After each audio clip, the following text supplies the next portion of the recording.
আচ্ছা, যারা আমাকে দেখতে পাচ্ছ এবং আমার কথা শুনতে পাচ্ছ, একটু কমেন্ট করে জানাবো ভাইয়া সাউন্ড এবং ভিডিও কোয়ালিটি ঠিক আছে কিনা।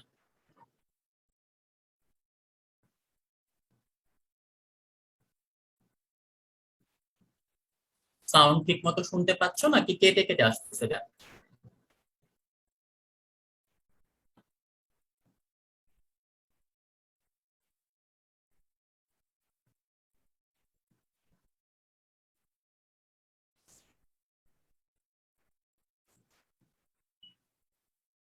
রেকর্ড হচ্ছে না? কি রেকর্ড হচ্ছে না? নিশা তাসনিম, কি রেকর্ড হচ্ছে না? আচ্ছা, যারা শুনতে পাচ্ছ ভাইয়া একটু কমেন্ট করে জানাও, যারা ফেসবুকে ক্লাস করতেছ এবং যারা জুমে ক্লাস করতেছ, কথা ঠিক আছে কিনা।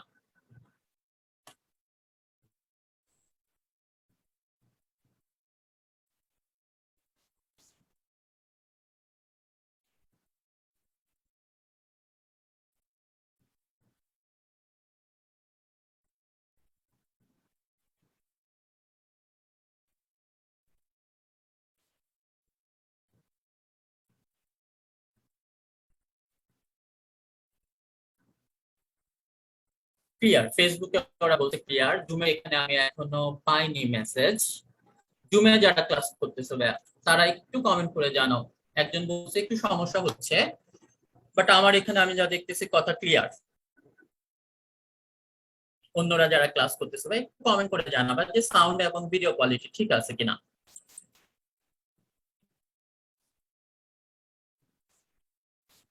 সাউন্ড কি ক্লিয়ার? আজকে আমাদের কোশ্চেন অ্যান্সার হেল্প করার জন্য আছে জয়ী। জয়ী একটু কমেন্ট করে জানাও যে সাউন্ড ঠিক মতো পাচ্ছ কিনা। জান্নাতুন নাহার জয়ী তোমাদের আজকে কোশ্চেন অ্যান্সার টিচার হিসেবে আছে। জয়ী, সাউন্ড ঠিক মতো শুনতে পাচ্ছ?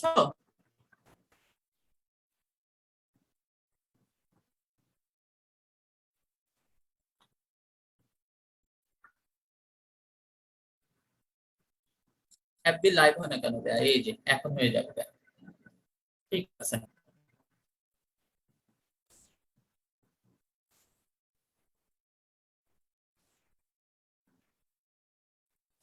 ফেসবুকে যারা ক্লাস করতেছো এটা গ্রুপ 3C, আর অন্য যারা গ্রুপ আছো তারা আমার সাথে জুমে ক্লাস করতেছো। এখন একটু কমেন্ট করে জানাবে সাউন্ড এবং ভিডিও ঠিক আছে কিনা। ওকে, ক্লিয়ার। ঠিক আছে, আমরা জৈব রসায়ন একটা ক্লাস করে ফেলেছি। 2.9 পর্যন্ত আমাদের পড়া আছে, ঠিক না ভাইয়া? আমরা আগে 2.9 পর্যন্ত কিছু পড়া ধরবো, তোমরা আমাকে কমেন্ট করে জানাবা। তারপরে আমি হচ্ছে বাকি পড়াশোনা, আজকে নতুন পড়াশোনাতে যাবো ভাইয়া। ঠিক আছে।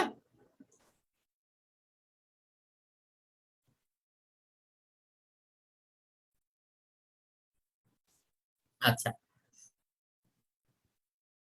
যারা ক্লাস করেছো ভাইয়া তারা আগে আমাকে উত্তর দাও। জৈব যৌগ কয় শ্রেণীতে বিভক্ত?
ওকে,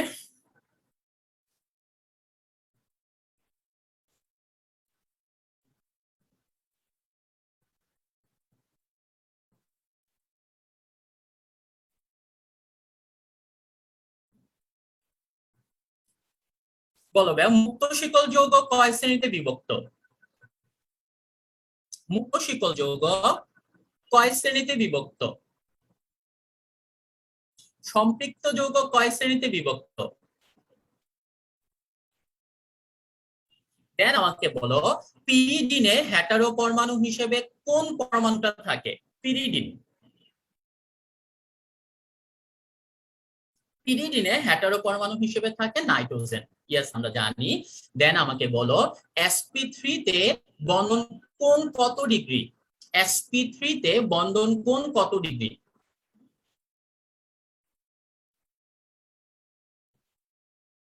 109.5। বলো, সমানুতা কয় প্রকার?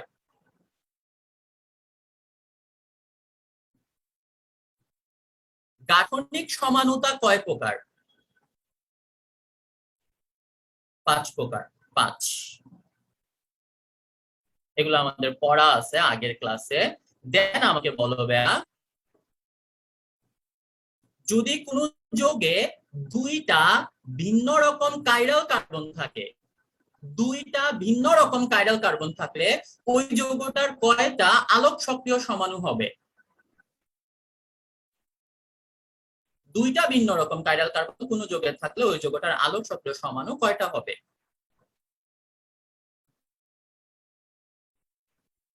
4টা।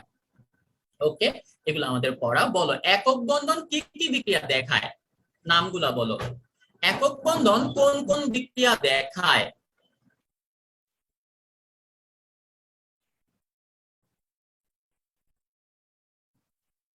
প্রতিস্থাপন আর অপসারণ। ইয়েস।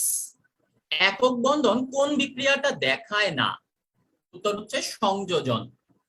দ্বিবন্ধন অথবা ত্রিবন্ধন কোন বিক্রিয়া দেখায়? দ্বিবন্ধন অথবা ত্রিবন্ধন কোন বিক্রিয়া দেখায়? সংযোজন। এগুলো আমাদের পড়া আছে ভাইয়া। আমরা তাহলে আজকের পড়াটা শুরু করি। আজকের পড়া হচ্ছে 2.10 থেকে। স্লাইড দেখতে পাচ্ছ সবাই?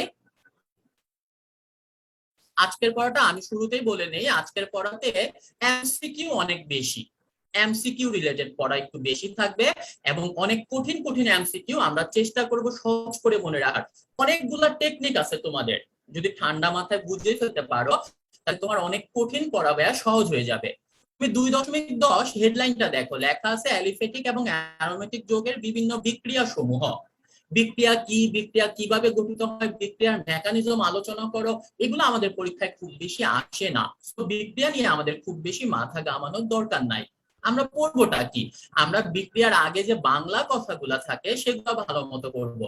তুমি খেয়াল করো, এখানে শুরুতেই সেকেন্ড প্যারাতে 3টা বোল্ড শব্দ দেখা যায়। একটা হচ্ছে সাবস্টেট, এই যে সাবস্টেট শব্দটা আমি হাইলাইট করে মার্ক করে গোল করে দিলাম। একটা হচ্ছে উৎপাদ, আরেকটা হচ্ছে আক্রমণকারী বিকারক। এই শব্দ তিনটার মানে কি এটা আমরা মুখস্থ করবো না ভাইয়া, এটা আমরা বুঝে পড়বো। এই যে একটা বিক্রিয়া দেখো, বিক্রিয়া যেহেতু আজকে পড়াশোনা বিক্রিয়া, ধরো একটা কার্বন গঠিত বিক্রিয়ক যে কিনা বিক্রিয়া করবে, মিথেন, এটা হচ্ছে বিক্রিয়ার প্রধান বিক্রিয়ক। এই কার্বন গঠিত প্রধান বিক্রিয়কটাকেই বলা হয় সাবস্ট্রেট। তাহলে এমসিকিউ কোশ্চেন হচ্ছে, কোন বিক্রিয়ার প্রধান বিক্রিয়ক বা কার্বন গঠিত প্রধান বিক্রিয়ককে কি বলা হয়? উত্তর হচ্ছে সাবস্ট্রেট। কিন্তু সাবস্ট্রেট তো আর নিজে নিজে একলা একলাই বিক্রিয়া করতে পারে না, মিথেন নিজে নিজে বিক্রিয়া করবে এমন তো হয় না। আরেকটা বিক্রিয়ক লাগবে যার সাথে সে বিক্রিয়া করবে, মিনিমাম আরেকটা, আরো দুইটা তিনটাও থাকতে পারে বাট মিনিমাম আরেকটা বিক্রিয়ক লাগবে। ওই আরেকটা বিক্রিয়ককে বলা হয় ভাইয়া আক্রমণকারী বিকারক। ধরো মিথেনের সাথে ক্লোরিনের বিক্রিয়া, তাহলে এখানে মিথেন হচ্ছে সাবস্ট্রেট। বলতো ক্লোরিন তাহলে কি? ক্লোরিন কি হবে ভাইয়া? ক্লোরিন হবে আক্রমণকারী বিকারক, রাইট? এবং বিক্রিয়ার ফলে যেটা তৈরি হয় মিথাইল ক্লোরাইড, সেটাকে বলা হয় উৎপাদ। তাহলে প্রোডাক্ট কি বা উৎপাদ কি, আক্রমণকারী বিকারক কি, সাবস্ট্রেট কি, বোঝা গেছে ভাইয়া? তোমাদের সিকিউতে আসতে পারে সাবস্টেট কাকে বলে, যে কোনো বিক্রিয়ার প্রধান বিক্রিয়ককে বলা হয় সাবস্টেট। ঠিক আছে, তাহলে এই তিনটা শব্দ আমরা বুঝলাম। ইম্পর্টেন্ট পড়া যেটা সেটা হচ্ছে এই লাইনটা, আক্রমণকারী বিকারক তিন শ্রেণীতে বিভক্ত। তাহলে এমসিকিউ কোশ্চেন, আমি আসলে দুইটা নিয়ে চিন্তা করতেছি, এমসিকিউ নিয়েও চিন্তা করি, আবার তোমাদের সিকিউ বা রিটেন নিয়েও চিন্তা করতেছি। তো আমি দুইভাবেই পড়বো যাতে আমার এমসিকিউ কভার হয় আবার রিটেন আমি পারি। আক্রমণকারী বিকারক কয় শ্রেণীতে বিভক্ত? উত্তর হচ্ছে তিন, মুক্তমূলক বা ফ্রি রেডিক্যাল, দেন ইলেকট্রোফাইল, তারপরে হচ্ছে নিউক্লিওফাইল। তাহলে এমসিকিউ কোশ্চেন আমি আগের ক্লাসে আমাদের বলছি যেখানে তিনটা অপশন থাকে সেখান থেকে কোশ্চেন করা সহজ। তাহলে উত্তর দাও, নিচের কোনটি আক্রমণকারী বিকারক নয়? Option A free radical, option B electrophile, option C nucleophile, option D isophile. কোনটা হবে উত্তর? আইসোফাইল। তাহলে আক্রমণকারী বিকারক তিনটার নাম শিখলাম আমি, একটা ফ্রি রেডিক্যাল, দেন ইলেকট্রোফাইল, দেন নিউক্লিওফাইল। দেন খেয়াল করবে এখানে ফ্রি রেডিক্যালের সংজ্ঞা আছে, তাহলে এই সংজ্ঞাটা পরীক্ষায় তুলে দিয়ে আমাকে কোশ্চেন বলতে পারে ফ্রি রেডিক্যাল কাকে বলে, আমাদের সিকিউতে আসতে পারে ফ্রি রেডিক্যালের সংজ্ঞা। অথবা এখানে দেখো ইলেকট্রোফাইল ও নিউক্লিওফাইলের সংজ্ঞা আছে, এই যে ইলেকট্রোফাইল নিউক্লিওফাইল, এই সংজ্ঞাগুলা আমরা মুখস্থ করব না, ঠান্ডা মাথায় আমি বলে দিচ্ছি, এগুলা বুঝে বুঝে পড়বো। তাহলে বই টই বাদ দাও, স্ক্রিন বাদ দাও, আমার কথাটা মন দিয়ে শুনো, মন দিয়ে শুনলে পড়া হয়ে যাবে। ইলেকট্রোফাইল কাকে বলে বা নিউক্লিওফাইল কাকে বলে, তুমি খেয়াল করো দুটার ভিতরে ফাইল আছে। ফাইল মানে কি? ফাইল কথাটা আসছে ফিল কথাটা থেকে, ফিল মানে প্রিয়, আকর্ষী।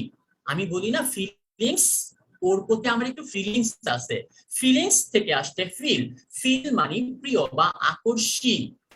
তাহলে ইলেকট্রোফাইল মানে হচ্ছে ইলেকট্রন আকর্ষী। আমাকে উত্তর দাও, ইলেকট্রন কি নেগেটিভ না পজিটিভ বলো? ইলেকট্রন মাইনাস না প্লাস? মাইনাস।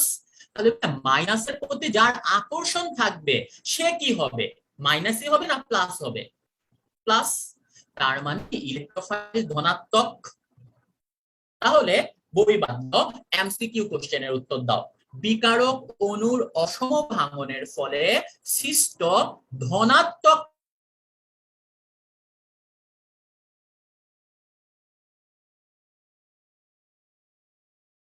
কি বলা হয়? ইলেকট্রোফাইল। তোমাদের সিকিউতে যদি আসে ইলেকট্রোফাইল বলতে কি বুঝো, পারবা না লিখতে? একই তো কথা, এমসিকিউ করলেই রিটেনের পড়াও পারা যায়। তাহলে ইলেকট্রোফাইল যদি হয় ধনাত্মক, তাহলে বলো তো নিউক্লিওফাইল মানে কি? নিউক্লিওফাইল মানে হচ্ছে নিউক্লিয়াসের প্রতি আকর্ষণ। আমরা জানি পরমাণুর মাঝখানে থাকে নিউক্লিয়াস এবং ওইটা হচ্ছে প্লাস, তাহলে প্লাসের প্রতি যার আকর্ষণ সে হবে মাইনাস। তাহলে এমসিকিউ উত্তর দাও, বিকারক অণুর অসম ভাঙনের ফলে সৃষ্ট ঋণাত্মক চার্জ বিশিষ্ট পরমাণু বা মূলক গুলাকে কি বলা হয় বলো? ঋণাত্মক, নিউক্লিওফাইল। তাহলে দুইটা ব্যাপার ক্লিয়ার। ইলেকট্রোফাইল কাকে বলে? ইলেকট্রোফাইল, ইলেকট্রোফাইল ওখানে কি কোনো, সরি, ফ্রি রেডিক্যাল কাকে বলে? ফ্রি রেডিক্যাল, ফ্রি রেডিক্যাল ওখানে কি কোনো ফাইল আছে? ফ্রি রেডিক্যালে কোনো ফাইল নাই। ফাইল যেহেতু নাই, দ্যাট মিন সে প্লাসের দলেও নাই, সে মাইনাসের দলেও নাই, সে ফ্রি। ফ্রি মানে নিরপেক্ষ। নিরপেক্ষ হতে হলে যতটা ইলেকট্রন ততটা প্রোটন থাকতে হবে না? ইলেকট্রন প্রোটন সমান হতে হবে। সমান হওয়া মানে সে হচ্ছে অসম ভাঙনের ফলে হবে নাকি সমভাঙনের ফলে হবে বলো? ফ্রি রেডিক্যাল অসম ভাঙনের ফলে হবে নাকি সমভাঙন? সমভাঙন। তাহলে এমসিকিউ কোশ্চেনের উত্তর দাও, বিকারক অণুর সমভাঙনের ফলে সৃষ্ট চার্জ নিরপেক্ষ পরমাণু বা মূলক গুলাকে কি বলা হয়? কি হবে ওটার উত্তর? Free radical. তাহলে এই তিনটা সংজ্ঞা যদি তোমাদের রিটেনে আসে, আশা করি রিটেনেও পারবো, যদি এমসিকিউতে আসে এমসিকিউতেও পারবো। আমি এই পড়াটুকু আরেকবার একটু জাস্ট সামারি করে দিই। ফ্রি রেডিক্যাল, ইলেকট্রোফাইল, নিউক্লিওফাইল, যে দুইটাতে ফাইল আছে একটা হবে প্লাস আরেকটা হবে মাইনাস। কোনটা প্লাস? যেটা ইলেকট্রনকে আকর্ষণ করে মানে ইলেকট্রোফাইল প্লাস, আর নিউক্লিওফাইল হবে মাইনাস। মনে রাখবা এন দিয়ে নিউক্লিওফাইল, এন দিয়ে নেগেটিভ। আর ফ্রি রেডিক্যাল নামেই বোঝা যাচ্ছে ফ্রি, দ্যাট মিন্স সে প্লাসও না সে মাইনাসও না। তাহলে এই তিনটা সংজ্ঞা তোমাদের রিটেনের জন্য ইম্পর্টেন্ট হতে পারে কোশ্চেন, বাট এমসিকিউ এর জন্য ইম্পর্টেন্ট হচ্ছে এগুলা না, সংজ্ঞা না। এখানে কিছু এমসিকিউ আছে, দেখো এই যে লাইনটা, ফ্রি রেডিক্যালের সক্রিয়তা ও স্থায়িত্ব, হেডলাইন। তুমি দেখো থার্ড লাইনে বলা আছে এদের স্থায়িত্বের ক্রম হলো নিম্নরূপ, পাইছো ভাইয়া স্থায়িত্বের ক্রম? দেন খেয়াল করো লেখা আছে 3 degree, greater than 2 degree, greater than 1 degree, 3 2 1, 321। তাহলে এলোমেলো করে দিয়ে এখান থেকে 4 অপশনের এমসিকিউ হতে পারে না? উত্তর দাও, ফ্রি রেডিক্যালের স্থায়িত্বের সঠিক ক্রমটা কোনটা? Option A 1 greater than 2 greater than 3, নাকি option B 3 greater than 1 greater than 2, নাকি option C 3 greater than 2 greater than 1, নাকি option D 2 greater than 1 greater than 3? কোনটা হবে? কোনটা বুঝছি মনে নাই হয়তো, বাট উত্তরটা হবে 3 2 1, রাইট? তুমি খেয়াল করো এরকম ক্রম শুধু একটাই না, কেমিস্ট্রি বইতে আরো অনেকগুলো আছে। এই যে একটু পরে আমি দেখাই, এখানে একটা আছে কার্বনিয়াম আয়নের স্থায়িত্বের ক্রম, এই যে দাগানো আছে কার্বনিয়াম আয়নের স্থায়িত্বের ক্রম ফ্রি রেডিক্যালের অনুরূপ, মানে হচ্ছে এই যে 3 2 1, এটাও 321। কিন্তু ভাই নিচে দেখো একেবারে লাস্টের লাইনে আরেকটা আছে যেটা উল্টা হয়ে গেছে, কার্বন আয়নের স্থায়িত্বের ক্রম বিপরীত, বিপরীত মানে হচ্ছে 123, 1 2 3। তাহলে এরকম ক্রম দিয়ে আমাদের এমসিকিউ আসতে পারে 3 2 1, একটা পাইলাম 1 2 3। এরকম ক্রম কি শুধুমাত্র এই তিনটাই আছে আমাদের কেমিস্ট্রি বইতে, নাকি আরো অনেকগুলো আছে বলো তো ভাইয়া? যারা ক্লাস করতেছো একটু কমেন্ট করে জানাও, শুধু কি এই তিনটাই আছে নাকি তোমরা কেমিস্ট্রি বইতে এগুলো আরো অনেক জায়গায় পাইছো? পাইছো না? অনেক আছে, আমি বলি আরো কি কি আছে। SN1 এর সক্রিয়তার ক্রম, SN2 এর সক্রিয়তার ক্রম, জৈব অ্যাসিডের অন্য ধর্মের ক্রম, অ্যালকোহলের বিক্রিয়ার ক্রম, অ্যামিনের ক্ষার ধর্মের ক্রম, অনেক আছে অনেক।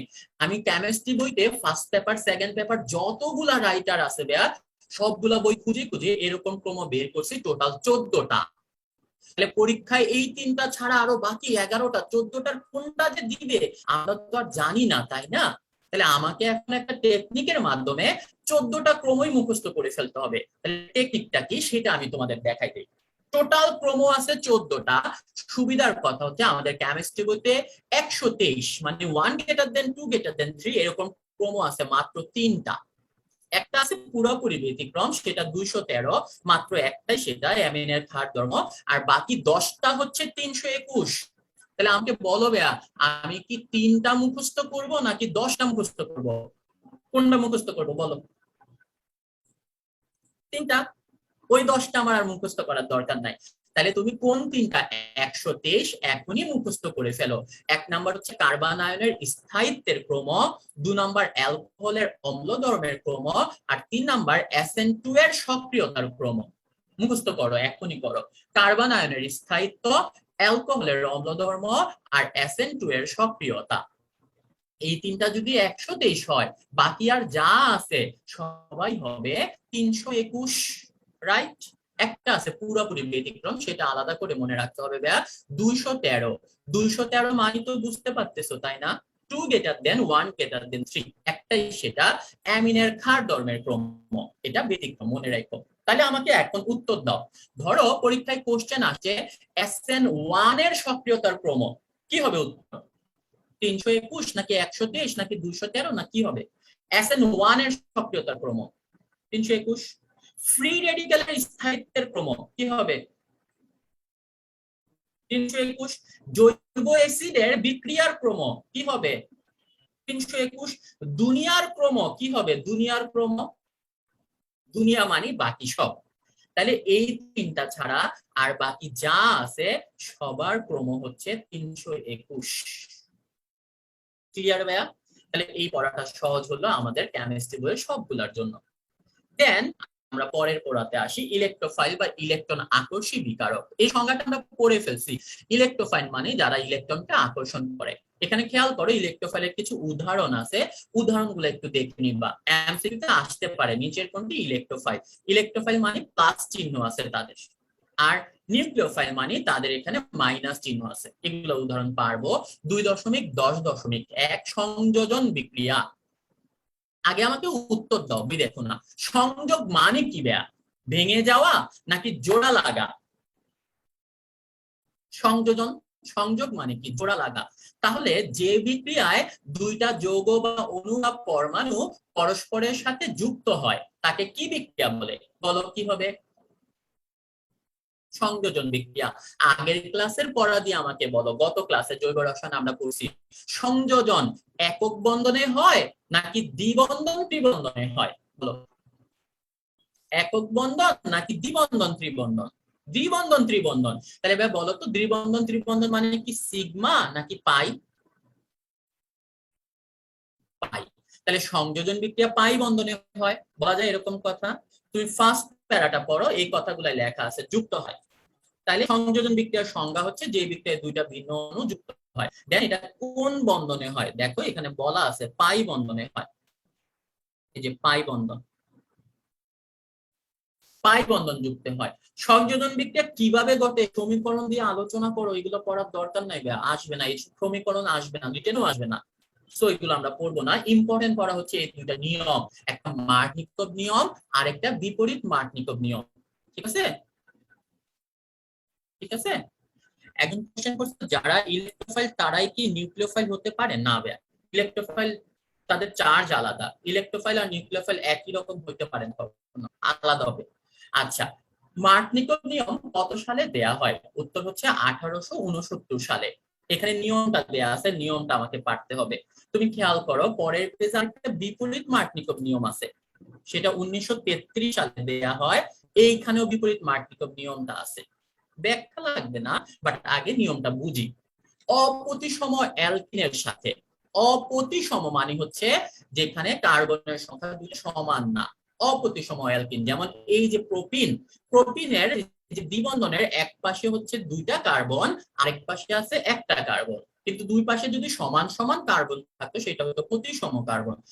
তাহলে অপ্রতিসম অ্যালকিনের সাথে অপ্রতিসম বিকারকের বিক্রিয়ায় বিকারকের হাইড্রোজেন বা ধনাত্মক প্রান্তটা অ্যালকিনের দ্বিবন্ধনযুক্ত যেই কার্বনে বেশি হাইড্রোজেন পরমাণু থাকে সেই কার্বনে যুক্ত হয়। এইটা একটু খেয়াল রাখতে হবে ভাইয়া, ধনাত্মক প্রান্তটা যুক্ত হয়। ধনাত্মক প্রান্তটা হচ্ছে মার্কনিকভ নিয়মের কথায়।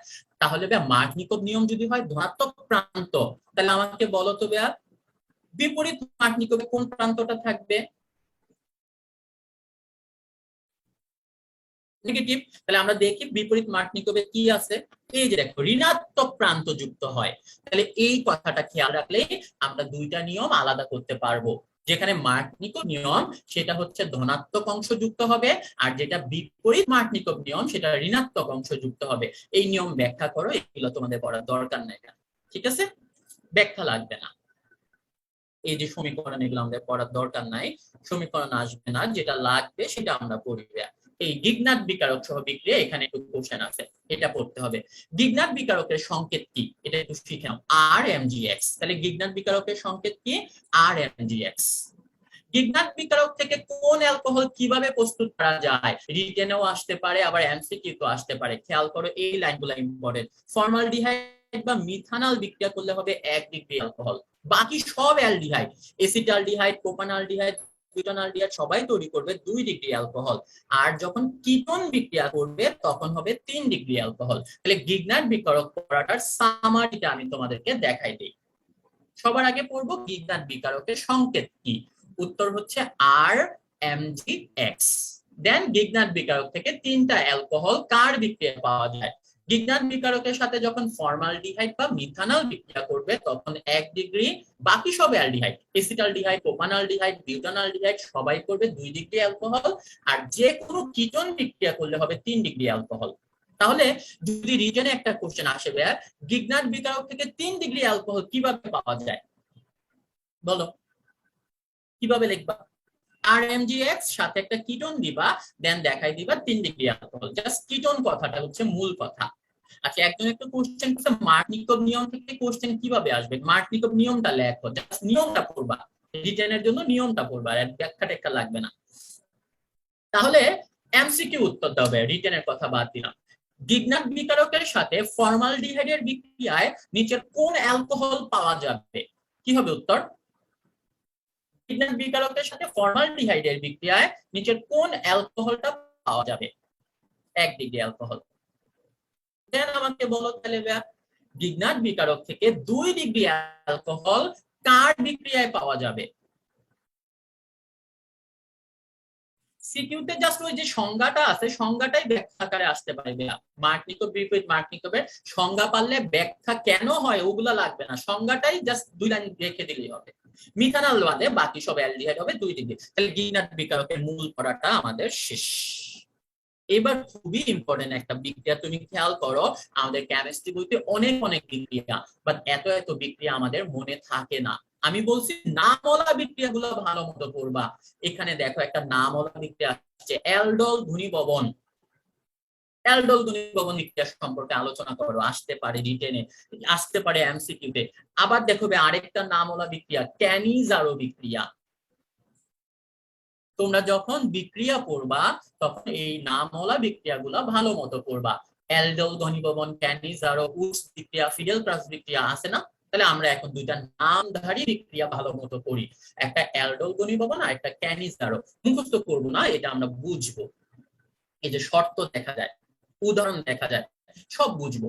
অ্যালডল ঘনীভবন আর ক্যানিজারো, এটা বুঝতে হলে সবার আগে আমাদেরকে বুঝতে হবে আলফা কার্বন কাকে বলে। What is alpha carbon? বুঝে নেবে। কার্যকরী মূলকের সাথে যেই কার্বনটা থাকে সেই কার্বনটাকে বলা হয় আলফা কার্বন। কার্যকরী মূলকের ঠিক সাথে পাশের যে কার্বনটা সেটার নাম আলফা কার্বন। যেমন উপরের এই যৌগটার নাম হচ্ছে ইথানেল, এখানে কার্যকরী মূলক হচ্ছে CHO। তাহলে এই যে CHO এটা কিন্তু আলফা কার্বন না, এটার পাশে এই যে কার্বন, এখানে আমি দেখো আলফা দিয়ে রাখছি, তাহলে এটা হচ্ছে আলফা কার্বন। নিচের যৌগটার নাম হচ্ছে প্রোপানেল। বলতো ওখানে কোনটা আলফা কার্বন, মাঝেরটা না বাম পাশেরটা? CH2 এইখানটা। তাহলে আলফা কার্বন ব্যাপারটা আমাদের কাছে ক্লিয়ার। এবার বুঝবো আলফা হাইড্রোজেন কাকে বলে। আলফা কার্বনের সাথে যে হাইড্রোজেন গুলা থাকে তাদেরকে বলা হয় আলফা হাইড্রোজেন। বলতো ভাই উপরের যৌগটাতে কয়টা আলফা হাইড্রোজেন আছে? এই যে উপরের এই যৌগটাতে কয়টা আলফা হাইড্রোজেন আছে? 3টা। আর নিচের যৌগটাতে কয়টা আলফা হাইড্রোজেন আছে? নিচেরটাতে 2টা। তাহলে অ্যালডল ঘনীভবন আর ক্যানিজারোর সাথে আলফা হাইড্রোজেনের কি সম্পর্ক সেটা একটু জেনে নাও। অ্যালডল ঘনীভবন আর ক্যানিজারো এই বিক্রিয়া দুটার একটা হবে যাদের আলফা হাইড্রোজেন থাকে তাদের ক্ষেত্রে, আরেকটা হবে যাদের আলফা হাইড্রোজেন থাকে না তাদের ক্ষেত্রে। তো সবার আগে আমাকে জানতে হবে কাদের আলফা হাইড্রোজেন থাকে আর কাদের থাকে না। খুব ইজি হিসাব দেয়া। কিভাবে মনে রাখবা? শুধু মনে রাখবা এতে অ্যালডল, এতে আলফা, এতে আছে, এ ফর আছে। যে সকল যৌগে আলফা হাইড্রোজেন আছে তারা কোন বিক্রিয়ায় অংশগ্রহণ করবে বলো? যাদের আলফা হাইড্রোজেন আছে তারা কোন বিক্রিয়ায় অংশগ্রহণ করবে? অ্যালডল নাকি ক্যানিজারো? অ্যালডল। তাহলে যে সকল যৌগে আলফা হাইড্রোজেন নাই তারা কোন বিক্রিয়ায় অংশগ্রহণ করবে বলো? ক্যানিজারো। ওকে, এতটুকু আমরা ক্লিয়ার। তাহলে রিটেনে যদি আসে ক্যানিজারো বিক্রিয়া কোন যৌগটাতে হয়, কেন হয়, আলফা কার্বন কি, আলফা হাইড্রোজেন কি, এগুলো লিখতে পারবে না ভাইয়া? এতটুকু তো ক্লিয়ার। এমসিকিউ তে কি আসবে সেটা আমি বলি। এমসিকিউ তে এগুলো আসবে না, এমসিকিউ তে আসবে উদাহরণ। তোমাকে 4টা যৌগ দিয়ে বলবে নিচের কোন যৌগটা অ্যালডল ঘনীভবন বিক্রিয়া দিবে অথবা দিবে না, নিচের কোন যৌগটা ক্যানিজারো বিক্রিয়া দিবে অথবা দিবে না। এখন আমি কিন্তু যৌগ তোমাদের দেখাবো যাদের আলফা হাইড্রোজেন আছে বা নাই, সেটা তোমরা একটু বের করে বলবা, ঠিক আছে? আলফা কার্বনটা আবার একটু বলবো, ঠিক আছে? কার্যকরী মূলকের ঠিক সাথে যে কার্বনটা থাকে ওই কার্বনটার নামই হচ্ছে আলফা কার্বন। এখানে 3টা যৌগ দেখো, মিথানেল, একেবারে উপরে যে যৌগটা দেখতে পাচ্ছ মিথানেল। বলতো এখানে কি কোনো আলফা কার্বন আছে নাকি নাই? এখানে কোনো আলফা কার্বনই নাই, তাহলে এখানে তো আলফা হাইড্রোজেন থাকার প্রশ্নই আসে না, তাই না ভাইয়া? কারণ আগে তো পকেট থাকতে হবে, তারপর না পকেটের ভিতরে টাকা পয়সা থাকবে, রাইট? এখানে তার পকেটই নাই, তাহলে তার টাকা পয়সা পকেটের ভিতর কিভাবে থাকবে? তাহলে প্রথম যৌগটাতে কোনো আলফা কার্বনও নাই, সো ওখানে কোনো আলফা হাইড্রোজেনও নাই। দ্বিতীয় যৌগটার নাম হচ্ছে এই যে 3টা মিথাইল, ট্রাইমিথাইল ইথানেল। বলতো এখানে আলফা কার্বন আছে নাকি নাই? আলফা কার্বন আছে নাকি নাই? কার্বন আছে ঠিকই, কিন্তু ওই কার্বনে কি কোনো হাইড্রোজেন আছে? হাইড্রোজেন নাই। তাহলে ট্রাইমিথাইল ইথানল এই যৌগটাতে কোনো আলফা হাইড্রোজেন নাই। লাস্টের যৌগটার নাম হচ্ছে বেনজালডিহাইড। বেনজিন মানে হচ্ছে ভাইয়া C6H6। এই যে 6 কোণায় 6টা কার্বন ছিল আর 6টা হাইড্রোজেন ছিল, বাট CHO মূলকটা বেনজিনের যেই কার্বনে লাগছে ওই কার্বনটা থেকে হাইড্রোজেনকে প্রতিস্থাপিত করে সরাই দিছে না। তাহলে এই যে কার্বনটার সাথে CHO লাগছে, এই কার্বনটাই হচ্ছে আলফা কার্বন। বলতো এই আলফা কার্বনে বেনজিনের সাথে এখন কি আর কোনো হাইড্রোজেন আছে নাকি নাই?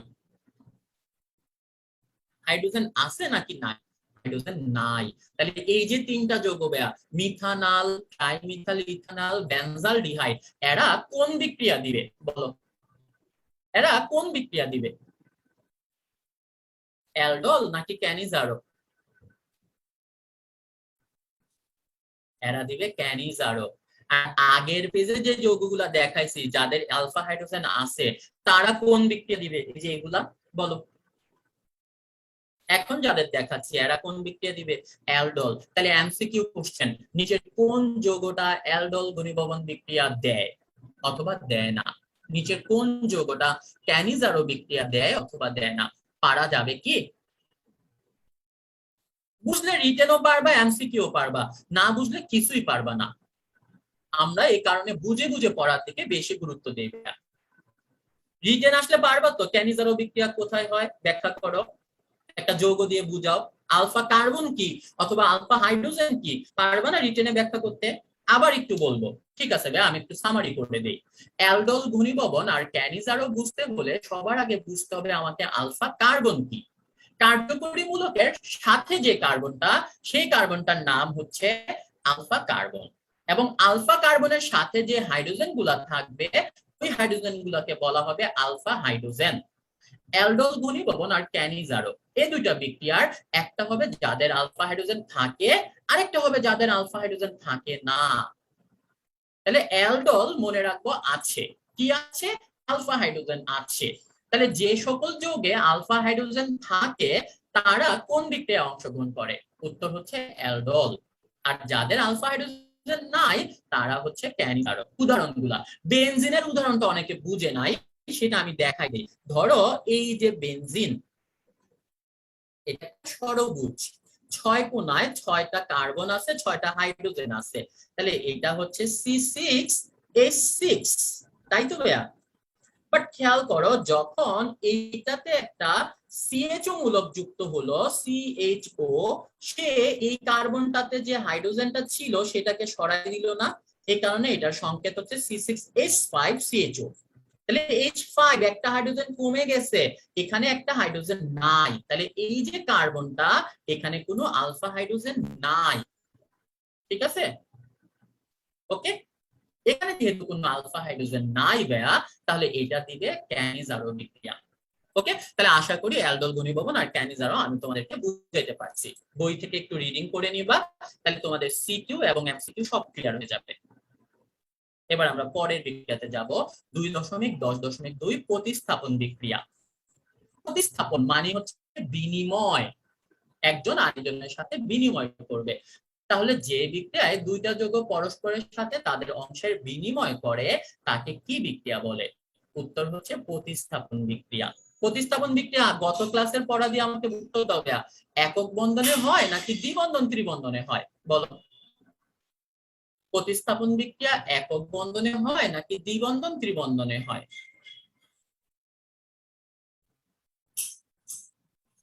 একক বন্ধন। একক বন্ধন মানে কি ভাই, সিগমা নাকি পাই? একক মানে সিগমা না পাই, সেটা বলো।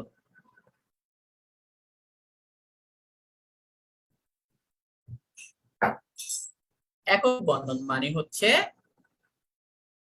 সিগমা, তাই তো? তাহলে এই যে দেখো সিগমা বন্ধনে হয়।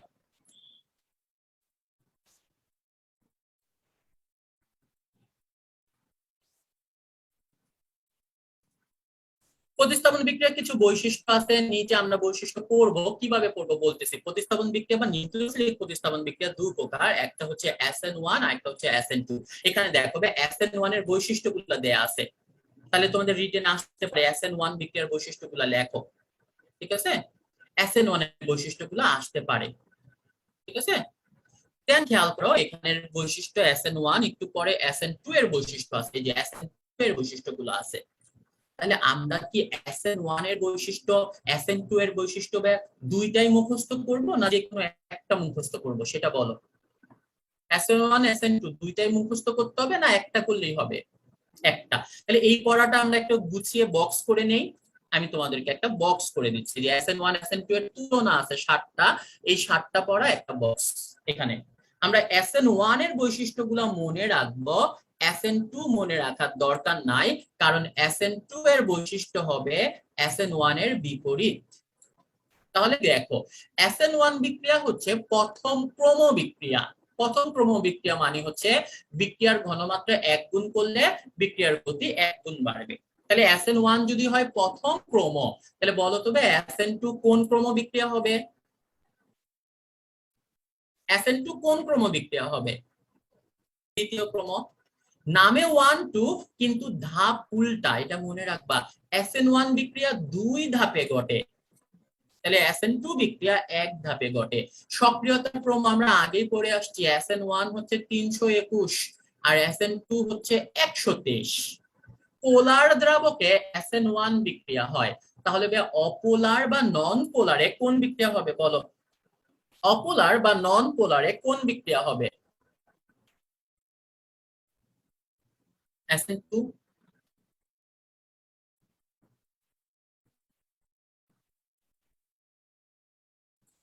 দুর্বল নিউক্লিওফাইলে হয় SN1, তাহলে শক্তিশালী নিউক্লিওফাইল কোনটা হবে বলো তো?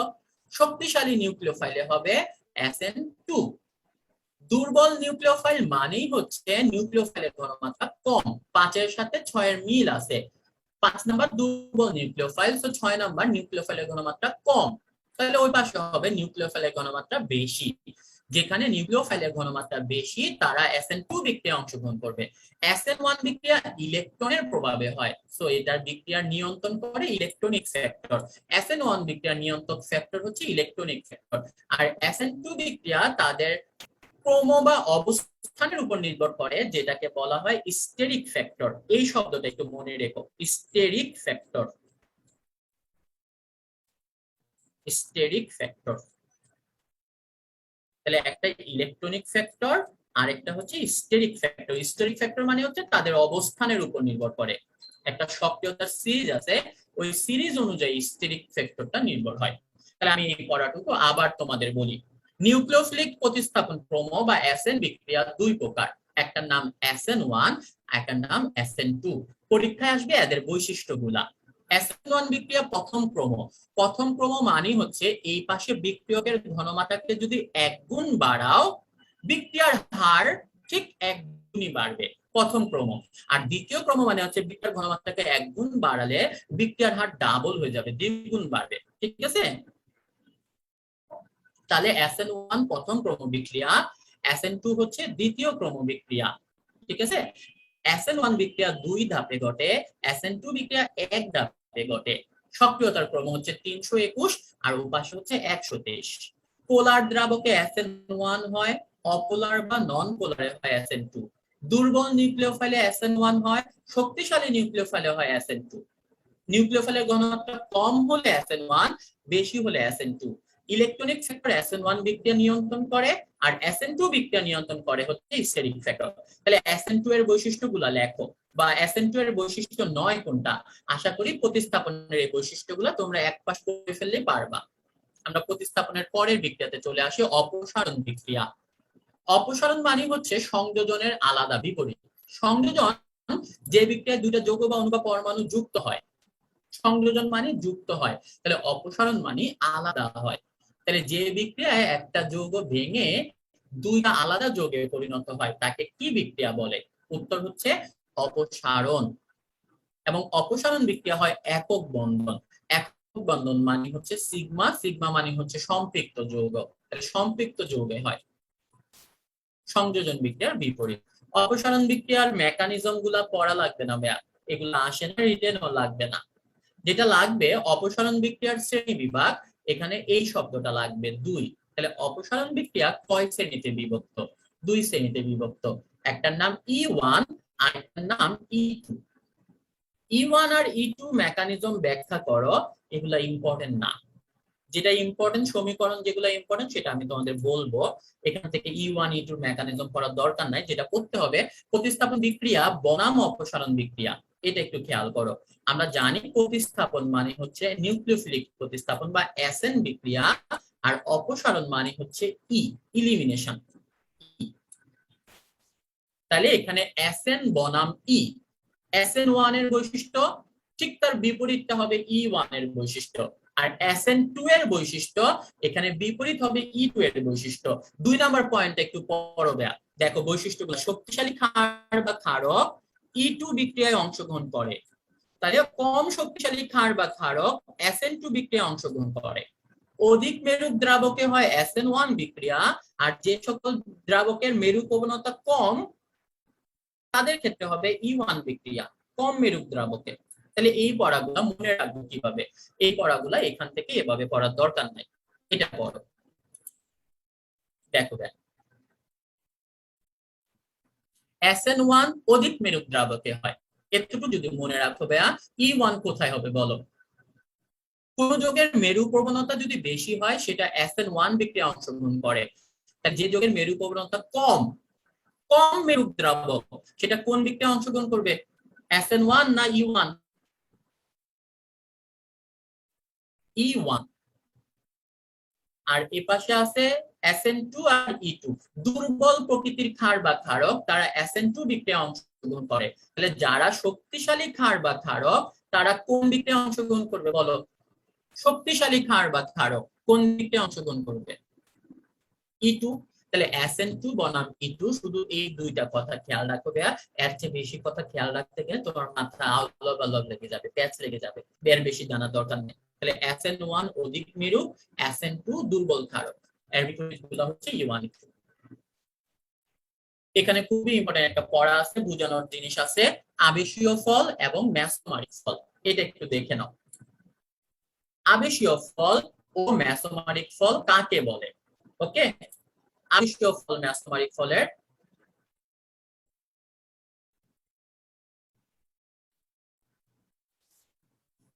আবেশীয় ফল মেসোমারিক ফল বুঝতে হলে সবার আগে আমাদেরকে যেটা বুঝতে হবে ভাইয়া, সমযোজী বন্ধন কাকে বলে। ঠিক আছে, উত্তর দাও। সমযোজী বন্ধন ইলেকট্রন আদান প্রদান করে নাকি শেয়ার করে বলো?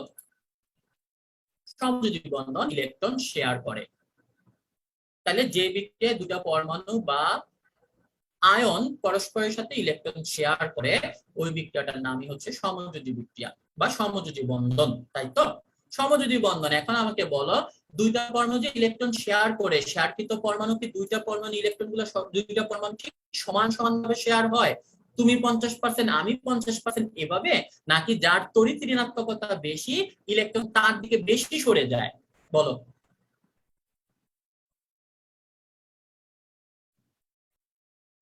তার তড়িৎ ঋণাত্মকতা বেশি ইলেকট্রন তার দিকে বেশি সরে যায়। এই বেশি সরে যাওয়ার ঘটনাটাকে বলা হয় পোলার আয়ন বা প্রান্তীয়করণ। খেয়াল করে একটু বুঝাই দিই আমি তোমাদেরকে। ধরো কার্বন আর হাইড্রোজেন একটা সমযোজী বন্ধন গঠন করলো, এরা ইলেকট্রন শেয়ার করবে, কিন্তু কার্বনের তড়িৎ ঋণাত্মকতার মান আর হাইড্রোজেনের তড়িৎ ঋণাত্মকতার মান আলাদা। 2.5 আর একটা 2.1। কার তড়িৎ ঋণাত্মকতা বেশি? কার্বনের বেশি। তাহলে এরা ইলেকট্রন শেয়ার করবে ঠিকই, কিন্তু শেয়ারকৃত ইলেকট্রন কার্বনের দিকে বেশি সরে আসবে। তার মানে এখানে কার্বনটা একটু পোলারিত হবে। আবার খেয়াল করো কার্বন অক্সিজেন, এখানে যে দুইটা করে শেয়ার ইলেকট্রন হলো, শেয়ারকৃত ইলেকট্রন অক্সিজেনের দিকে বেশি সরে যাবে। কার্বন নাইট্রোজেন, এখানে নাইট্রোজেনের দিকে বেশি সরে যাবে। তার মানে সমযোজী বন্ধন পোলারিত হয়। এটা তো ক্লিয়ার? এখন আমাকে বলো, সমযোজী বন্ধন মানে একক বন্ধনও হয়, আবার দ্বিবন্ধন ত্রিবন্ধনও সমযোজী বন্ধন হয়। একক বন্ধন মানে হচ্ছে সিগমা, আর দ্বিবন্ধন ত্রিবন্ধন মানে হচ্ছে পাই। সিগমা বন্ধন যখন পোলারিত হয় ওইটার নামই হচ্ছে ভাইয়া আবেশীয় ফল। আর যেখানে পাই বন্ধন পোলারিত হয় সেটার নাম হচ্ছে মেসোমারিক ফল। কথা শেষ। তাহলে আবার বলি আমি, আবেশীয় ফল এবং মেসোমারিক ফল এই দুইটাই হচ্ছে এক ধরনের পোলারায়ন। পার্থক্য কি? একটা সিগমা বন্ধনের পোলারায়ন আর একটা হচ্ছে পাই বন্ধনের পোলারায়ন। সিগমা বন্ধন যেখানে পোলারিত হয় সেটাকে কি বলে? আবেশীয় ফল বলে। আর যেখানে পাই বন্ধন পোলারিত হয় সেটাকে বলা হয় মেসোমারিক ফল। এবার একটু খেয়াল করো, বই থেকে পড়াই দিই। সিগমা বন্ধনের পোলারায়নকে বলা হয় আবেশীয় ফল বা আবেশীয় ধর্ম। আর যখন পাই বন্ধন পোলারিত হয় সেটাকে বলা হয় মেসোমারিক ফল। তাহলে আবেশীয় ফল বলতে কি বুঝো, মেসোমারিক ফল বলতে কি বুঝো, এটা আশা করি তোমরা পারবে। কিন্তু ইম্পর্টেন্ট হচ্ছে ভাই এখানকার উদাহরণগুলা, এমসিকিউ তে আসবে উদাহরণ। দেখো আবেশীয় ফল দুই প্রকার হতে পারে, একটা ধনাত্মক আর একটা ঋণাত্মক। মেসোমারিক ফলও আবার দুই প্রকার হতে পারে, ঋণাত্মক আর একটা ধনাত্মক। তাইলে আমরা উদাহরণগুলো মনে রাখবো একটা, ঋণাত্মক গুলা মনে রাখবো, ধনাত্মক গুলা মনে রাখার দরকার নাই। ঠিক আছে? ঋণাত্মক আবেশীয় ফল কারা? এই যে হ্যালোজেন গুলাতে যে আবেশীয় ফলটা হবে সেটা ঋণাত্মক আবেশীয় ফল। ফ্লোরিন, ক্লোরিন, ব্রোমিন, আয়োডিন, এক কথায় হ্যালোজেনে যে আবেশীয় ফল হয় সেটা ঋণাত্মক আবেশীয় ফল। তাহলে হ্যালোজেন বাদে যত আবেশীয় ফল আছে তারা হবে ধনাত্মক আবেশীয় ফল। ঠিক আছে? তাইলে মেসোমারিক ফল ঋণাত্মকটা মনে রাখবো কিভাবে? মনে রাখো ঋণাত্মক মেসোমারিক ফল দেখা যায় সিএনএস এর ভিতরে। সিএনএস মানে কি? সিএনএস মানে সেন্ট্রাল নার্ভাস সিস্টেম না, carbon, nitrogen, sulphur. C for carbon, N for nitrogen, S for sulphur. কি হয় দেখো ভাইয়া, ও দাও, সি এর সাথে একটা ও, কার্বন নাইট্রোজেনের সাথে দুইটা অক্সিজেন, সালফারের সাথে তিনটা অক্সিজেন, একটা হাইড্রোজেন। তাহলে কার্বন মনোক্সাইড NO2SO3H, লাস্টে শুধু CN টা মনে রাখো আলাদা করে। তাহলে CNS, এই কথাটা দিয়ে ঋণাত্মক মেসোমারিক ফলের উদাহরণগুলো মনে রাখবা। এই চারটা যদি হয় ঋণাত্মক মেসোমারিক, আর বাকি যত যা আছে সবাই হবে ধনাত্মক মেসোমারিক। এই পড়াটুকু আমি তাহলে আবার একটু রিপিট করে দিই তোমাদেরকে। আবেশীয় ফল, মেসোমারিক ফল, দুইটা ফলই হচ্ছে এক ধরনের পোলার আয়ন। যখন সিগমা বন্ধন বা একক বন্ধন পোলারিত হয় সেটাকে বলা হবে আবেশীয় ফল। আর যখন পাই বন্ধন পোলারিত হয় সেটাকে বলা হবে মেসোমারিক ফল। আমরা মনে রাখবো উদাহরণগুলা, ঋণাত্মক গুলা মনে রাখবো। হ্যালোজেন গুলা হচ্ছে ঋণাত্মক আবেশীয়, হ্যালোজেন বাদে যত আবেশীয় আছে সবাই হচ্ছে ধনাত্মক আবেশীয়। আর ঋণাত্মক মেসোমারিক হচ্ছে সিএনএস। ওকে, আরেকটা ইম্পর্টেন্ট পড়া এটা দেখো, বেনজিন বলে সক্রিয়কারী মূলক, এর আরেক নাম হচ্ছে অর্থ প্যারা নির্দেশক। মানে কি? যে সকল পরমাণু বা মূলকগুলা বেনজিন বলে থাকলে বেনজিন বলের সক্রিয়তা বৃদ্ধি পায়, যেমন এই যে CH3, OH, NH2, এই পরমাণু বা মূলকগুলাকে বলা হয় বেনজিন বলয়ের সক্রিয়কারী মূলক। তার মানে এরা ইলেকট্রন গুলাকে বেনজিন বলয়ের দিকে সরায় দেয়, ইলেকট্রন ঘনত্ব বৃদ্ধি করে, অর্থ এবং প্যারা অবস্থানে বৃদ্ধি করে। এই কারণে বেনজিন বলয়ের সক্রিয়কারী মূলকের আরেক নাম হচ্ছে অর্থ প্যারা নির্দেশক। তাহলে এটা একটু খেয়াল রাখবা, যারাই বেনজিন বলয়ের সক্রিয়কারী মূলক তাদের আরেক নামই হচ্ছে অর্থ প্যারা নির্দেশক। এই যে উদাহরণগুলা, এইগুলা তোমার পরীক্ষায় লাগবে। দেন খেয়াল করো বেনজিন বলয়ের নিষ্ক্রিয়কারী মূলক কাকে বলে? তীর চিহ্নটা দেখলে বুঝতে পারবা এই সকল পরমাণু বা মূলকগুলা বেনজিন বলয় থেকে ইলেকট্রন তার নিচের দিকে নিয়ে যায়, ফলে বেনজিন বলয়ে ইলেকট্রন ঘনত্ব কমে যায় এবং ওই পরমাণু বা মূলকগুলাতে ইলেকট্রন গুলা বৃদ্ধি পায়। যেহেতু বেনজিন বলয়ে ইলেকট্রন গুলা কমে যাচ্ছে এই কারণে এটা হচ্ছে বেনজিন বলয় নিষ্ক্রিয়কারী মূলক। এর আরেক নাম হচ্ছে মেটা নির্দেশক মূলক। আবার বলি ভাইয়া, বেনজিন বলয় সক্রিয়কারী মূলকগুলা তাদের নিজের ইলেকট্রন বেনজিন বলয়ে প্রদান করে এবং ফলে বেনজিনের ভিতরে ইলেকট্রন ঘনত্ব বৃদ্ধি পায়। যেহেতু বেনজিনের ইলেকট্রন ঘনত্ব বৃদ্ধি পায় তার মানে বেনজিনের সক্রিয়তা বাড়ে। ঠিক আছে? ইয়েস, বেনজিন বাড়লে ইলেকট্রন যদি বাড়ে বেনজিন বলে তখন তার সক্রিয়তা বাড়ে। এই কারণে এদের আরেক নাম হচ্ছে বেনজিন বলয় সক্রিয়কারী মূলক, অথবা অর্থ প্যারা পজিশনে যে মূলকগুলো যুক্ত হয় তাদের নাম অর্থ প্যারা নির্দেশক। তাহলে মেটা নির্দেশক বা বেনজিন বলয় নিষ্ক্রিয়কারী হচ্ছে উল্টাটা। পরীক্ষায় আসবে কি ভাইয়া? পরীক্ষায় মেনলি আসবে এই উদাহরণগুলা, চারটা অপশন দিয়ে বলবে নিচের কোন যৌগটা বেনজিন বলয়ের সক্রিয়কারী মূলক অথবা অর্থ প্যারা নির্দেশক, অথবা নিচের কোন যৌগটা বেনজিন বলয়ের নিষ্ক্রিয়কারী মূলক বা মেটা নির্দেশক। এই যে উদাহরণগুলা, এগুলা মনে রাখবো কিভাবে? সক্রিয়কারী মানে কি, নিষ্ক্রিয়কারী মানে কি, সেটা আমি তোমাদেরকে বুঝাইছি। এবার উদাহরণগুলো মনে রাখার টেকনিকটা বুঝাই, এটা ইন্টারমিডিয়েটে আসবে, উদাহরণগুলো এমসিকিউ তে আসবে। অর্থপ্যারার উদাহরণগুলো হচ্ছে এগুলা, দেখো OH, NH2, CH3, chlorine, fluorine, iodine, এগুলা। মেটা নির্দেশক হচ্ছে COOH, CRR, SO3, CHO, এগুলা। তুমি দুইটা ভাবে এই গ্রুপগুলোর উদাহরণগুলোকে পার্থক্য করতে পারো। অর্থপ্যারা সবাই হচ্ছে একক বন্ধন, যেখানে একক বন্ধন থাকে ওইগুলা হচ্ছে অর্থপ্যারা নির্দেশক মূলক। আর মেটাগুলা হচ্ছে দ্বিবন্ধন অথবা ত্রিবন্ধন, কিন্তু এখানে তো কোনো বন্ধন আলাদা করে দেয়া নাই, তো এইটা এখন আলাদাভাবে দেখার দরকার নাই। আরো সহজ একটা টেকনিক আছে যেটা দিয়ে আমরা এই উদাহরণগুলা আরো সহজে মনে রাখতে পারবো। কিভাবে ভাইয়া? তুমি খেয়াল করো, অর্থপ্যারার যতগুলা উদাহরণ আছে সবগুলার সাইজ ছোট, দুই বর্ণ। OH, NH দুই বাদ দাও, সংখ্যা দেখো দুইটা। ক্লোরিন দুইটা, ফ্লোরিন, আয়োডিন এক বর্ণেরও আছে। কিন্তু মেটাগুলা দেখো চার বর্ণ, চার বর্ণ বা তিন বর্ণ, মিনিমাম তিন বর্ণ। তাহলে মেটাগুলার সাইজ একটু বড় মনে হচ্ছে না? তাহলে তোমরা শুধু মনে রাখবা মেটাগুলা মোটা মোটা, মেটা মোটা মোটা মানে সাইজে বড়। তাহলে এমসিকিউ উত্তর কিভাবে দিবা সেটা বলে দিই। ধরো চারটা অপশন দিয়ে বললো নিচের কোনটি মেটা নির্দেশক মূলক, তার মানে তোমাকে বুঝতে হবে স্যার বলছে নিচের কোনটি মোটা। চারটার ভিতরে একটাই থাকবে মোটা, সেই মোটাটা উত্তর দিলেই হয়ে যাবে মেটা। তাহলে এবার যদি বলে নিচের কোনটি অর্থ প্যারা নির্দেশক, তার মানে বুঝতে হবে নিচের কোনটা চিকন, তাই তো? তাহলে অর্থ প্যারা ম্যাটার উদাহরণ চেনার সহজ উপায় হচ্ছে ম্যাটাগুলা মোটা মোটা। ব্যতিক্রম আছে দুইটা, দুইটা ব্যতিক্রম আছে, সেটা আমি তোমাদেরকে একটু দেখাই দিচ্ছি। এই দুইটা চিকন, বাট এরা এই বাম পাশের গ্রুপে না যে এরা ডান পাশের গ্রুপে চলে আসছে। এই দুইটা শুধু মুখস্থ করে ফেলবা, NO2 আর CN। NO2 আর CN এরা চিকন, বাট এরা দল পাল্টাইছে, এরা মোটাদের দলে চলে আসছে।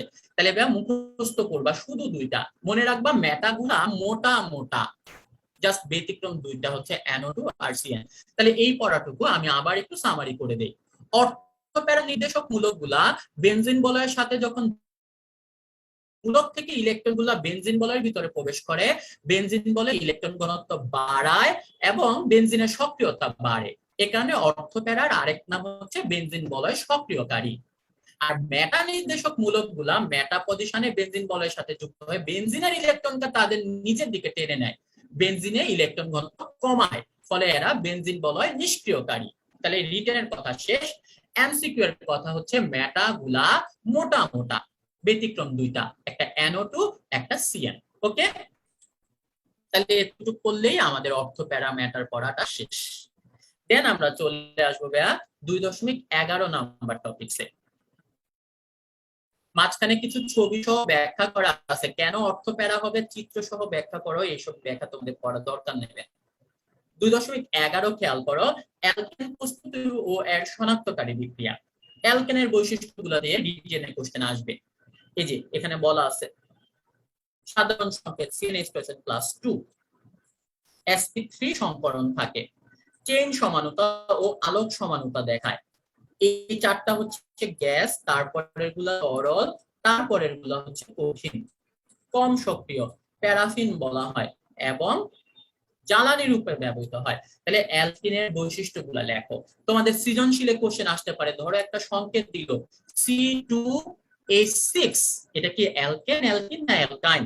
যেহেতু C2H6 তার মানে এটা হচ্ছে অ্যালকেন।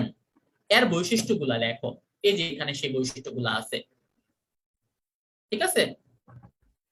তাহলে এই যে বৈশিষ্ট্যগুলা, এই বৈশিষ্ট্যগুলো আমরা কিভাবে মনে রাখবো? অ্যালকেনের সাথে আমরা অ্যালকিন অ্যালকাইন তিনটা একবারে পড়ে ফেলবো। একটু আমি বই থেকে দেখাই, এখানে দেখো এই যে অ্যালকিনের বৈশিষ্ট্য আছে 2.11.1, এটা একটু দেখো। অ্যালকিন প্রস্তুতি ও এর শনাক্তকরণ বিক্রিয়া। অ্যালকিন এই যে সেম CnH2 কার্বন কার্বন দ্বিবন্ধন থাকে, অবস্থান সমানতা, জ্যামিতিক সমানতা দেখায়। C2 থেকে 4 পর্যন্ত গ্যাস, তারপরে তরল, তারপরে এগুলো কঠিন, এবং প্লাস্টিক ও সুতা তৈরিতে ব্যবহৃত হয়। তারপরে দেখো তোমরা 2.11.2 অ্যালকাইন। অ্যালকাইনের সাধারণ সংকেত হচ্ছে CnH2 অবস্থান ও শিকল সমানুতা দেখায়। প্রথম তিনটা হচ্ছে গ্যাস, তারপরের গুলা তরল, তারপরের গুলা কঠিন। তাইলে এই যে বৈশিষ্ট্যগুলো আছে অ্যালকেন, অ্যালকিন, অ্যালকাইন, এই বৈশিষ্ট্যগুলো আমরা কিভাবে পড়বো? আমরা আলাদা আলাদা ভাবে তিনবার পড়বো না, আমরা সরাসরি এই বক্সটা পড়ে ফেলবো।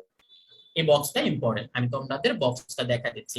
অ্যালকেন, অ্যালকিন, অ্যালকানের ফার্স্ট কথা হচ্ছে এদের থেকে আবার সাধারণ সংকেতটা পড়তে হবে। সাধারণ সংকেত গত ক্লাসে আমরা পড়ছি এবং সেটা 2 করে কমে দেয়া। CnH2 তারপরে হচ্ছে CnH2, তারপরে হচ্ছে CnH2-2। সংকরণ গুলা দেখো sp3, sp2 আর হচ্ছে sp। প্রথমটা একক বন্ধন, তারপর দ্বিবন্ধন, লাস্টেরটা ত্রিবন্ধন। সমানতার নামগুলো মনে রাখতে হবে। প্রথমটা দেখা চেইন সমানতা ও আলোক সমানতা, তারপরে অবস্থান ও জ্যামিতিক সমানতা, আর লাস্টেরটা অবস্থান ও চেইন সমানতা। ভৌত অবস্থা সবার ক্ষেত্রে মনে রাখবা 4 পর্যন্ত গ্যাস, 4, সবাই 4 পর্যন্ত গ্যাস। তাহলে প্রথমটা C1 থেকে C4, তারপরটা C2 থেকে C4, অথবা C2 থেকে C4। তাহলে গ্যাস কত পর্যন্ত? 4 পর্যন্ত। তাহলে তরল শুরু হবে 5 দিয়ে, সবাই 5 দিয়ে তরল শুরু, কিন্তু শেষ কিন্তু একই না। প্রথমটা 17তে তরল শেষ, তারপরেরটা 15, তারপরেরটা 13 হলে সুন্দর হতো, বাট 13 না, 11। তাহলে এটা একটু মুখস্থ করতে হবে। 17, 15, 11তে তরল শেষ। এরপরে বাকি যা আছে সবাই হচ্ছে কঠিন। ব্যবহার: অ্যালকেন জ্বালানি হিসেবে ব্যবহৃত হয়, অ্যালকিন পলিমার প্লাস্টিক হিসেবে ব্যবহৃত হয়, অ্যালকাইনও পলিমার প্লাস্টিক। তাহলে আমি যে তিনটা পড়া বই থেকে আগে তোমাদেরকে দেখালাম, ওই তিনটা পড়া সরাসরি এই বক্সে আছে। এই বক্সটা একটু পড়ে নিতে হবে। ঠিক আছে, এবার আরো কিছু পড়া আছে, সেই পড়াগুলো একটু দেখাই। বিক্রিয়াগুলো কোনটা লাগবে সেটা আমি দেখাই দিচ্ছি। অনেকে বিক্রিয়া নিয়ে অস্থির হয়ে যাচ্ছে, বাট বিক্রিয়া সবগুলা লাগে না। এই যে দেখো উডস বিক্রিয়া 5 নাম্বার, অ্যালকেনের বিক্রিয়া 5 নাম্বার, উডস বিক্রিয়া এটা লাগবে। উডস বিক্রিয়া কি হয়? শুষ্ক ইথার, ফার্স্ট কথা শুষ্ক ইথারে C2H5 ও C2H5, that means diethyl ether. এটা অ্যালকাইল হ্যালাইড ও সোডিয়ামের মিশ্রণকে মিশালে, অ্যালকাইল হ্যালাইড ও ধাতব সোডিয়ামের মিশ্রণকে মিশালে উচ্চতর অ্যালকেন তৈরি হয়। এই বিক্রিয়াটার নামই হচ্ছে উডস বিক্রিয়া। তাহলে উডস বিক্রিয়ার মূল কথা হচ্ছে শুষ্ক ইথারে দ্রবীভূত। বিক্রিয়ক দুইটার নাম কি? একটার নাম অ্যালকাইল হ্যালাইড আর একটার নাম হচ্ছে সোডিয়াম। অ্যালকাইল হ্যালাইড আর সোডিয়াম এই দুইটা যখন বিক্রিয়া করবে তখন উচ্চতর অ্যালকেন তৈরি হবে। এই উচ্চতর অ্যালকেন তৈরি বিক্রিয়াটার নামই হচ্ছে উডস বিক্রিয়া। তাহলে উডস বিক্রিয়ার একটা কথা খুবই ইম্পর্টেন্ট, শুষ্ক ইথার। দেন আরেকটা নাম আছে ক্লিমেনসন বিজারণ বিক্রিয়া। সবগুলা বিক্রিয়া পড়ার দরকার নাই তোমাদের, এই দুইটা বিক্রিয়া শুধু পড়ো, তোমাদের পরীক্ষার জন্য ক্লিয়ার হয়ে যাবে। ক্লিমেনসন বিজারণ বিক্রিয়া, এখানে প্রভাবক হচ্ছে জিঙ্ক অ্যামালগাম। যে কোনো কিছুর অ্যামালগাম মানে ওটার সাথে মার্কারি। তাহলে জিঙ্ক অ্যামালগাম মানে জিঙ্ক আর মার্কারি। এখানে কি হবে? কার্বনিল যৌগ। কার্বনিল মানে হচ্ছে অ্যালডিহাইড বা কিটোন। জিঙ্ক অ্যামালগাম এবং HCl হতে উৎপন্ন H+, যখন বিক্রিয়া করে যে H+, তখন সেখান থেকে অ্যালকেন তৈরি হয়। এই বিক্রিয়াটাকে বলা হয় ক্লিমেনসন বিজারণ বিক্রিয়া। এই বিক্রিয়া দুইটা শুধু ভালো মতো পড়বা। আমি আবার বলি, ক্লিমেনসন বিজারণ বিক্রিয়ায় জিঙ্ক অ্যামালগাম এবং HCl এর থেকে যে H+ পাওয়া যায়, মানে হাইড্রোজেন পাওয়া যায়, সেই হাইড্রোজেন কোনো একটা কার্বনিল যৌগের সাথে, কার্বনিল যৌগ মানে কি? অ্যালডিহাইড বা কিটোন, বিক্রিয়ার ফলে উচ্চতর অ্যালকেন তৈরি হবে। এই অ্যালকেন তৈরির প্রক্রিয়াটার নামই হচ্ছে ক্লিমেনসন বিজারণ বিক্রিয়া। যেমন ইথানল, এটা একটা কার্বনিল যৌগ, আর এই 4টা হাইড্রোজেন আসছে কার থেকে? এই জিঙ্ক অ্যামালগাম বা হাইড্রোক্লোরিক অ্যাসিড থেকে। এর ফলে ইথেন তৈরি হলো। এই বিক্রিয়াটার নামই হচ্ছে ক্লিমেনসন বিজারণ বিক্রিয়া। তাহলে তোমরা শুধু এই দুইটা বিক্রিয়া পড়বে, একটা হচ্ছে উডস বিক্রিয়া আর একটা হচ্ছে ক্লিমেনসন বিজারণ বিক্রিয়া। সমীকরণটা একটা দেখে নিও, এর বেশি এখান থেকে পড়ার দরকার নাই। ঠিক আছে? করতেছে। আমি অ্যালকেনের দুইটা বলছি, অ্যালকিন অ্যালকেন আসতেছি ভাইয়া, দাঁড়াও, ঠিক আছে, অস্থির হওয়া যাবে না। অ্যালকেনের এই দুইটা বিক্রিয়া বেশি ইম্পর্টেন্ট, এটা হচ্ছে কথা। একটা উডস বিক্রিয়া, একটা ক্রিম্যানসন বিজারণ বিক্রিয়া। ওকে, দেন এখানে অ্যালকেনের কিছু ব্যবহার আছে, ব্যবহারগুলো দেখে নিবা। অ্যালকিনের বিক্রিয়াগুলোতে আসি আমরা। অ্যালকিনের ইম্পর্টেন্ট যে বিক্রিয়া সেটা হচ্ছে অ্যালকিন প্রস্তুতি পেট্রোলিয়াম থেকে। এখানে খুব বেশি ইম্পর্টেন্ট বিক্রিয়া নয়, এটা 4 নাম্বার বিক্রিয়াটা অ্যালকিনের ভালো মতো করবা। প্যালাডিয়াম এবং বেরিয়াম সালফেট, অ্যালকাইন থেকে অ্যালকিন তৈরিটা লেখো।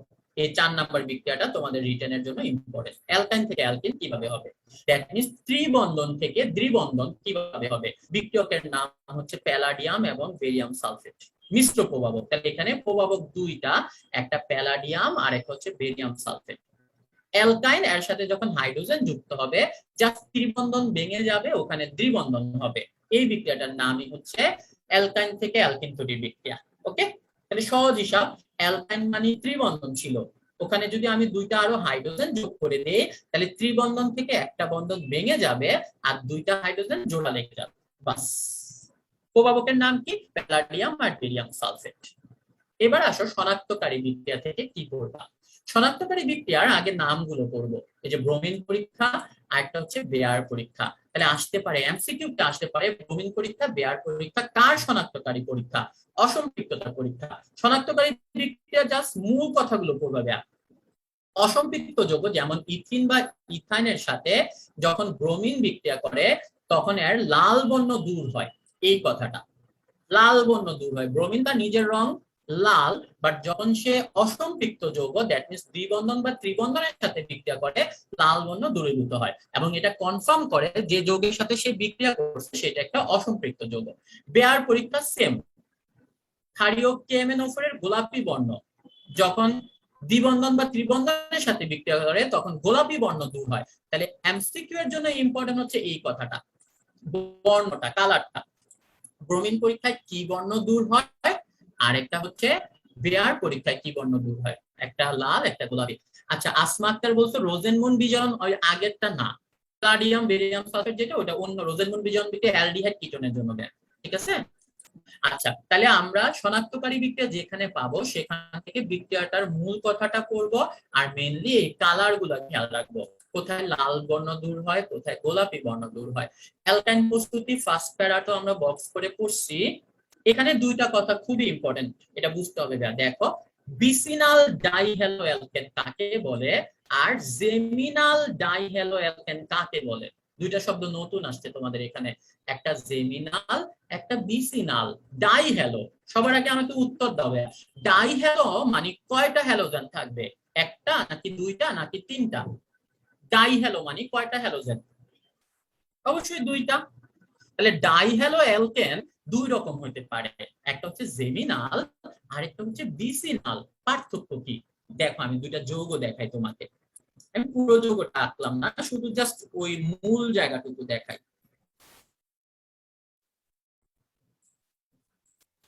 এটা একটা ডাইহ্যালো যৌগ।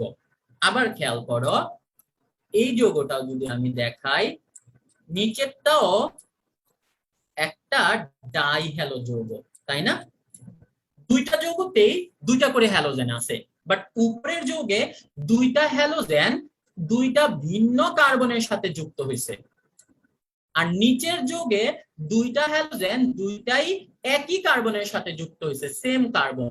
তাহলে যখন দুইটা হ্যালোজেন সেম কার্বনের সাথে যুক্ত হয় তখন সেটাকে বলা হয় জেম বা জেমিনাল। মনে থাকবে, সেম মানে একই, তাহলে সেম মানে জেম।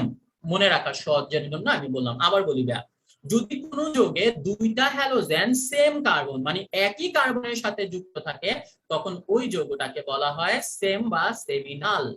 সেম কার্বনের থাকলে সেমিনাল। আর যখন দুইটা হ্যালোজেন পাশাপাশি দুইটা ভিন্ন ভিন্ন কার্বনের সাথে যুক্ত হয় তখন তাকে বলা হয় বিসিনাল। তাহলে ভিন্ন কার্বন হলে বিস, সেম কার্বনে থাকলে তাকে বলা হয় জেম, জেমিনাল। সেমিনাল না, জেমিনাল। তাহলে জেম এবং বিস শব্দ দুইটা ক্লিয়ার সবার?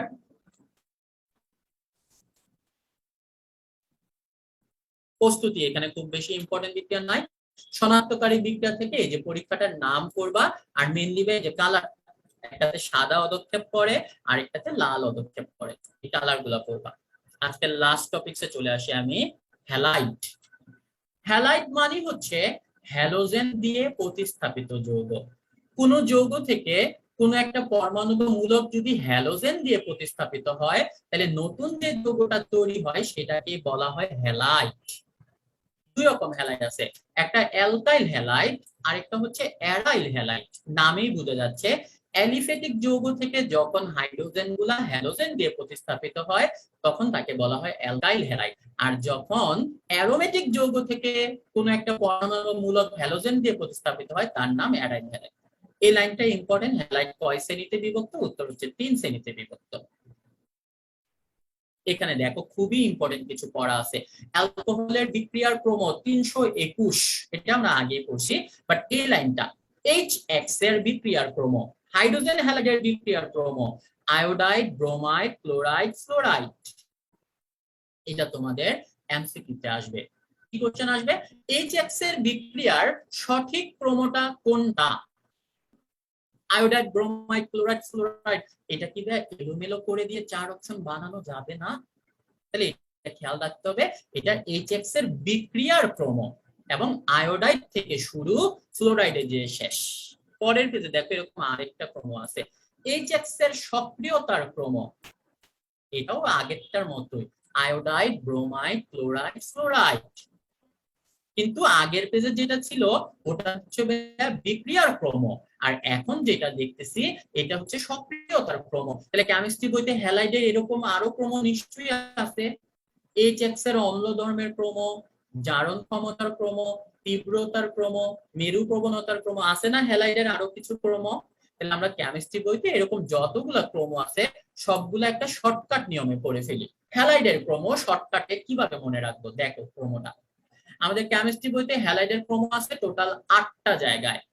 এর মাঝখানে যে উপরেরটা আয়োডাইড, ব্রোমাইড, ক্লোরাইড, ফ্লোরাইড, এটা আছে 6 জায়গায়। আর নিচেরটা fluoride greater than chloride greater than bromide greater than iodide, উল্টা যেটা, এটা আছে 2 জায়গায়। তাহলে বলো তুমি 8টার ভিতর 6টা মুখস্থ করবা নাকি 2টা মুখস্থ করবা? বলো। 2টা। তাহলে হ্যালাইডের কোন 2টা ক্রম নিচেরটা, মানে ফ্লোরাইড, ক্লোরাইড, ব্রোমাইড, আয়োডাইড, সেই 2টা মনে রাখো। একটা হচ্ছে হ্যালাইডের বন্ধন বিয়োজন এনথালপির ক্রম, বন্ধন বিয়োজন এনথালপি মানে হচ্ছে ডেল এইচ, ডেল এইচ এর ক্রম এই নিচেরটা।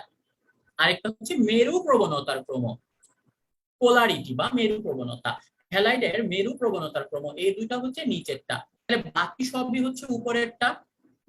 তাহলে যদি কোশ্চেন আসে হ্যালাইডের সক্রিয়তার ক্রম, তুমি আমাকে বলো নিচেরটা না উপরেরটা? হ্যালাইডের সক্রিয়তার ক্রম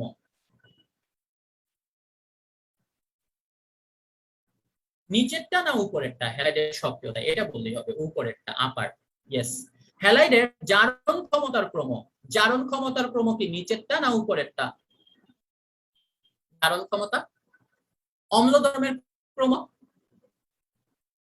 হ্যালাইডের তীব্রতার ক্রম, বাট যদি বলে হ্যালাইডের মেরু প্রবণতার ক্রম, মেরু প্রবণতার ক্রম কোনটা মনে রাখবা? মেরু প্রবণতা, মেরু প্রবণতা নিচেরটা।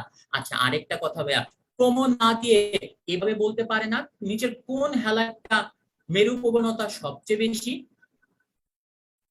যেমন এই কোশ্চেনটা, নিচের কোন হ্যালাইডের মেরু প্রবণতা সবচেয়ে বেশি? Option A hydrogen fluoride, option B chloride, option C bromide, option D iodide, কোনটা হবে? আবার বলি ভাইয়া, নিচের কোন, আরেকটা কোশ্চেন দিই আমি, নিচের কোন হ্যালাইডের সক্রিয়তা সবচেয়ে বেশি? Option A hydrogen fluoride, option B hydrogen chloride, hydrogen bromide, option D hydrogen iodide. তাহলে সর্বাধিক সর্বনিম্ন ওই রকম কোশ্চেন গুলোর উত্তর কি এখানেই পাওয়া যাচ্ছে না? তাহলে এটা একটু খেয়াল রেখো, এখান থেকে ক্রম কোনটা এরকম যেমন কোশ্চেন আসতে পারে, আবার কোনটা সর্বাধিক কোনটা সর্বনিম্ন ওরকমও কোশ্চেন আসতে পারে। আমাদের আর বেশি পড়া বাকি নাই, আজকে আর 5 মিনিট সময় লাগবে। খেয়াল করো এই যে ক্রমগুলা 321, 123, এগুলো আমরা ভালো মতো আগেই শিখে আসছি। এখানে একটা ক্রম আসছে হ্যালোজেনের সক্রিয়তার ক্রম, ফ্লোরিন গ্রেটার দেন chlorine greater than bromine greater than iodine. Halogen একটু আগে আমরা যেটা পড়ছি সেটা ছিল হ্যালাইড, আর এখন আমরা যেটা দেখতেছি এটা হচ্ছে হ্যালোজেন। হ্যালাইড এবং হ্যালোজেন কথা দুইটা আলাদা, সো এখান থেকে কোশ্চেনের হিসাবটাও আলাদা। এটা হ্যালোজেনের সক্রিয়তার ক্রম। আমাদের কেমিস্ট্রি ফার্স্ট পেপার এবং সেকেন্ড পেপার বই মিলিয়ে আরো অনেকগুলা হ্যালোজেনের ক্রম আছে না, রাইট? আছে অনেকগুলা হ্যালোজেনের। ব্যাসার্ধের ক্রম, অম্লধর্মের ক্রম, তীব্রতার ক্রম, জারণ ক্ষমতার ক্রম, মেরু প্রবণতার ক্রম, অনেকগুলো ক্রম আছে হ্যালোজেনের। ইলেকট্রন আসক্তির ক্রম, আয়নীকরণ শক্তির ক্রম।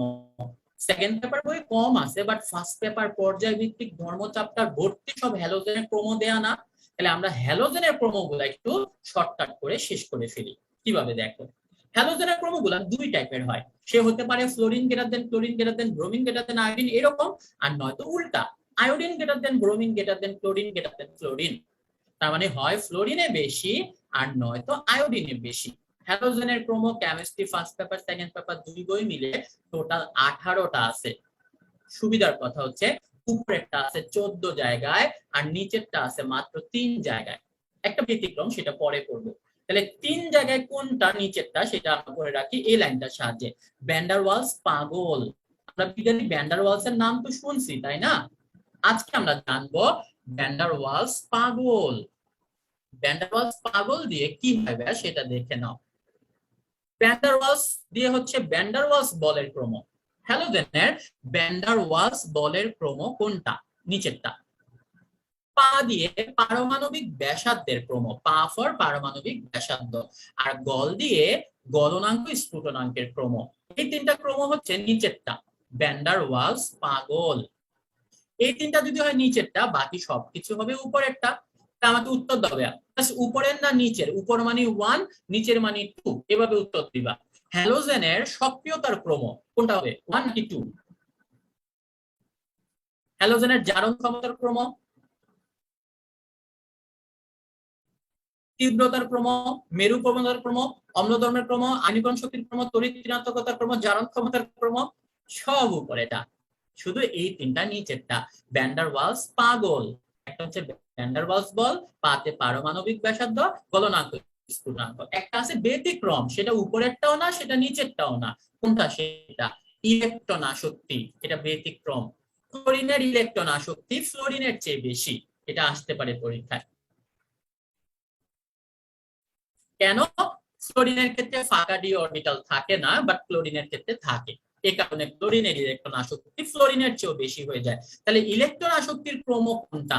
এটা হবে যে নিচের ব্যতিক্রমটা, chlorine greater than fluorine greater than bromine greater than iodine. তাহলে এবার এই ক্ষেত্রে যদি ক্রম দিয়ে না কোশ্চেন করে নিচের কোনটা সর্বাধিক নিচের কোনটা সর্বনিম্ন পারবা না, ওইভাবে কোশ্চেন আসলে উত্তর করতে উত্তর দেবে।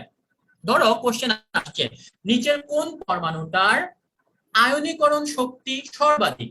Fluorine, chlorine, bromine, iodine. কি হবে উত্তর? নিচের কোন পরমাণুটার আয়নীকরণ শক্তি সর্বাধিক?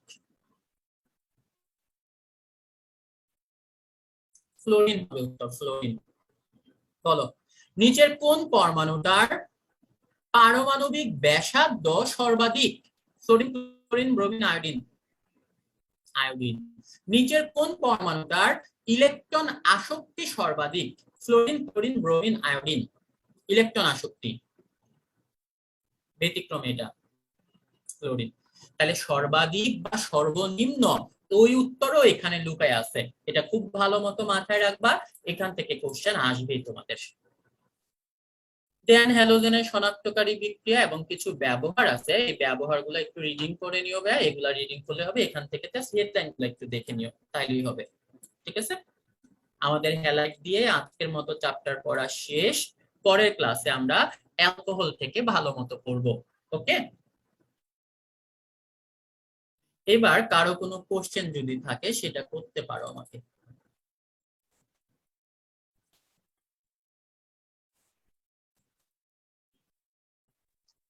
আসসালামু আলাইকুম ভাই। ভাইয়া ওয়ালাইকুম আসসালাম ভাইয়া। একজন একজন করো, সবাই একসাথে না। বলো বলো। Alkyl Naimur halide Rahman. আর জি আসসালামু আলাইকুম। ওয়ালাইকুম আসসালাম। অ্যালকাইল হ্যালাইড ও অ্যারাইল হ্যালাইডের যে ক্রমটা ওইটা আরেকবার একটু বুঝাই দিন। আচ্ছা, হ্যালাইডের ক্রোমোটা হচ্ছে সবাই হবে আয়োডাইড, ব্রোমাইড, ক্লোরাইড, ফ্লোরাইড, সবাই।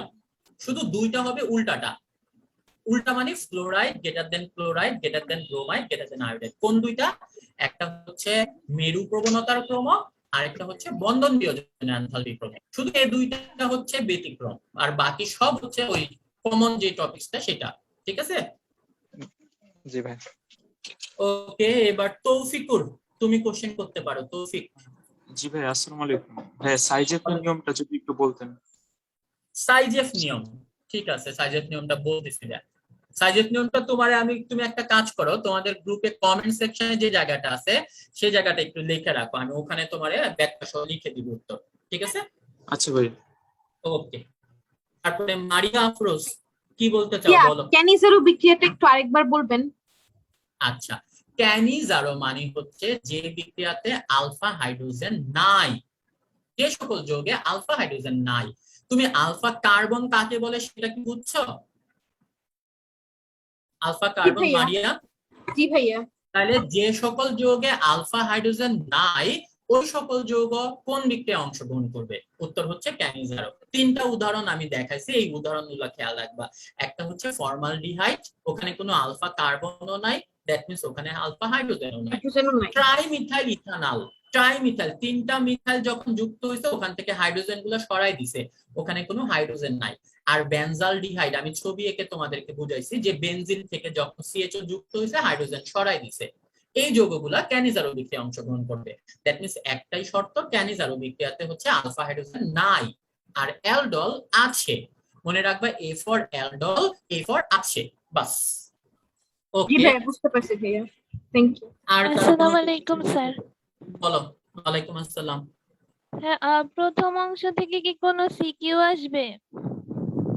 প্রথম অংশ থেকে প্রথম অংশ থেকে কোনো রিটেন কোয়েশ্চেন আসতে পারে? আসতে পারে ভাইয়া। যেহেতু প্রথম অংশ পড়ে ফেলছো, নেক্সট দিন পরীক্ষাতে প্রথম অংশ দ্বিতীয় অংশ দুইটা মিলাই কোশ্চেন হতে পারে। আগের ক্লাস নামকরণ পড়ান নাই, এইচএসসি এর জন্য ওটা পড়াই দিলে ভালো হতো। নামকরণ ভাই আমি মুখে মুখে যদি পড়াইতে চাই 1 ঘন্টার উপরে লাগবে, আমি কিন্তু একেবারে পড়াই নাই তা না, আমি বেসিক টুকু বলে দিছি। সবার আগে নামকরণের ক্ষেত্রে নাম্বার দিতে হয় 1 2 3 4 5 6, তারপরে এমন ভাবে নাম্বার দিতে হয় যাতে কার্যকরী মূলকটা ছোট নাম্বার প্রাপ্ত হয়। দেন আগে লিখতে হবে পার্শ্ব শিকল গুলার নাম, লাস্টে লিখতে হবে মূল যৌগটার নাম। পার্শ্ব শিকল গুলার পাশে তাদের পজিশন গুলা লিখতে হবে এবং তাদেরকে নামের অ্যালফাবেটিক্যালি লিখতে হবে। লাস্টে মূল যৌগটার নাম লিখে পজিশন লিখলে তারপর নামকরণ কমপ্লিট হবে। ঠিক আছে? ওকে, আর কি কোশ্চেন আছে বলো। স্যার হ্যালোজেনের কোনো রিঅ্যাকশন এমসিকিউ এর জন্য ইম্পর্টেন্ট না, বলো বলো। Sir fluorine, chlorine, bromine, iodine, এই চারটার Yes. ভিতরে ফ্লোরিনের গলনাঙ্ক বেশি হওয়ার মানে কম হওয়ার কারণ কি? এটা বেশি হওয়ার কথা না? না, তার কিভাবে ইলেকট্রন হবে কম, এটা? সাইজ ছোট, ব্যাসার্ধ ছোট, এই কারণে। জি স্যার, বুঝতে পারছি। এইচএসসি তে প্রথম অংশ থেকে আসতে পারে, কেন আসতে পারবে না ভাইয়া? প্রথম অংশ থেকে একটা অংশ। বাট তোমাদের আরেকটা ব্যাপার বলে দেই, আমি কিন্তু তোমাদেরকে পুরো চ্যাপ্টারটাই পড়াচ্ছি, আমি শুধু এইচএসসি এর জন্য পড়াচ্ছি ওরকম না। শুধু এইচএসসি এর জন্য শর্ট সিলেবাস পড়ালে আমি একটা ক্লাসে শেষ করে দিতে পারতাম, বাট আমরা চাচ্ছি এইচএসসি পড়ার পাশাপাশি যাতে তোমাদের এমসিকিউটাও একটু আগায় থাকো, এই কারণে আমি পুরো চ্যাপ্টারটাই পড়াচ্ছি। বাট যখন এইচএসসি এর জন্য তোমরা পড়বা ভাইয়া, তখন শুধুমাত্র সিলেবাস ধরে ধরে শর্ট সিলেবাসটা পড়বা। ঠিক আছে?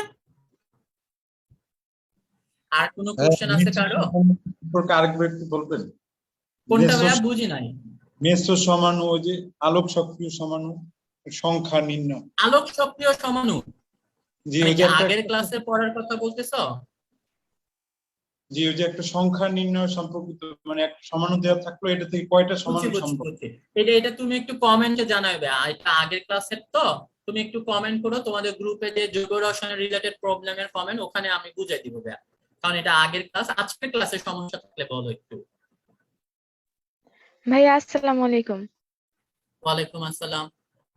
ভাইয়া বইয়ের মধ্যে দেওয়া আছে যে হ্যালোজেন ধনাত্মক আধানযুক্ত আবার ঋণাত্মক আধানযুক্ত, মানে ইলেকট্রোফাইল নিউক্লিওফাইল দুইটা হিসেবে কাজ করে, ওইটা কিভাবে ভাইয়া? আচ্ছা, কিভাবে হতে পারে? যখন তারা উচ্চতর ইলেকট্রন ডি অরবিটাল গুলা কিছু কিছু ক্ষেত্রে সেই ইলেকট্রন ত্যাগও করতে পারে। নরমালি সে যেটা হয়, তুমি বলো হ্যালোজেনের লাস্ট কক্ষপথে 7টা ইলেকট্রন না, 7টা ইলেকট্রন মানে সে একটা ইলেকট্রন আরো গ্রহণ করবে, তাহলে গ্রহণ করলে সেটা মাইনাস হয়ে যাবে না, chlorine minus, bromine minus. But উচ্চতর অবস্থায় কখনো কখনো নিউক্লিয়াস বিক্রিয়ার সময় তারা প্লাস হইতে পারে, এরকম একটা লাইন বলা আছে, আর কিছু না, ঠিক আছে? বাট নরমাল যেটা হয়, তুমি নরমালটাই মনে রাখো, হ্যালোজেন গুলা হচ্ছে minus, chlorine minus, fluorine minus, সবসময় এরা মাইনাস ধর্মী হয়, নিউক্লিওফাইল হিসেবে কাজ করে। ওকে, আমার একটা প্রশ্ন ছিল ভাই, ওই যে কোন ইলেকট্রোফিলিক আর নিউক্লিওফিলিক সংযোজন বিক্রিয়াগুলো কারা দেয়, মানে এটা একটু সংক্ষেপে যদি বলতেন। ইলেকট্রোফিলিক আর নিউক্লিওফিলিক সংযোজন বিক্রিয়া। আচ্ছা, নিউক্লিওফিলিক সংযোজন বিক্রিয়া মানে হচ্ছে, ধরো একটা পরমাণুর মাঝখানে নিউক্লিয়াসটা থাকে আর চারদিকে কক্ষপথে ইলেকট্রন গুলো থাকে, সংযোজন মানে জোড়া লাগবে, রাইট? কিছু কিছু ক্ষেত্রে নিউক্লিয়াসের সাথে এসে যুক্ত হইতে পারে, এই বিক্রিয়াটা নিউক্লিক এর সাথে যুক্ত হয় নিউক্লিয়াসের সাথে, ওগুলো হচ্ছে নিউক্লিওফিলিক। আর যেটা ইলেকট্রন আদান প্রদানের মাধ্যমে, সমযোজী বন্ধনের মাধ্যমে যেটা হয় শেয়ার, ওইটা হচ্ছে ইলেকট্রোফিলিক। সমীকরণ গুলো একটু দেখে নিও, তাহলে আরো ক্লিয়ার হয়ে যাবে। ভাইয়া আসসালামু আলাইকুম। ওয়ালাইকুম আসসালাম। ভাইয়া ওই যে কালকে যে পরীক্ষাটা হবে সেটা কি শর্ট সিলেবাস অনুসারে সিকিউ হবে নাকি ফুল সিলেবাস অনুসারে সিকিউ? সিকিউ জাস্ট আজকে যতটুকু পড়াইছি এটার শর্ট সিলেবাসে যা আছে তা। জি ভাই, ঠিক আছে, শর্ট থ্যাংক ইউ সিলেবাস ভাই। অনুযায়ী। জি ভাই, থ্যাংক ইউ। তোমার সিকিউ তো সব করে লাভ নাই, কারণ সিকিউ তোমরা করতেছো মেইনলি ইন্টারমিডিয়েট এর জন্য।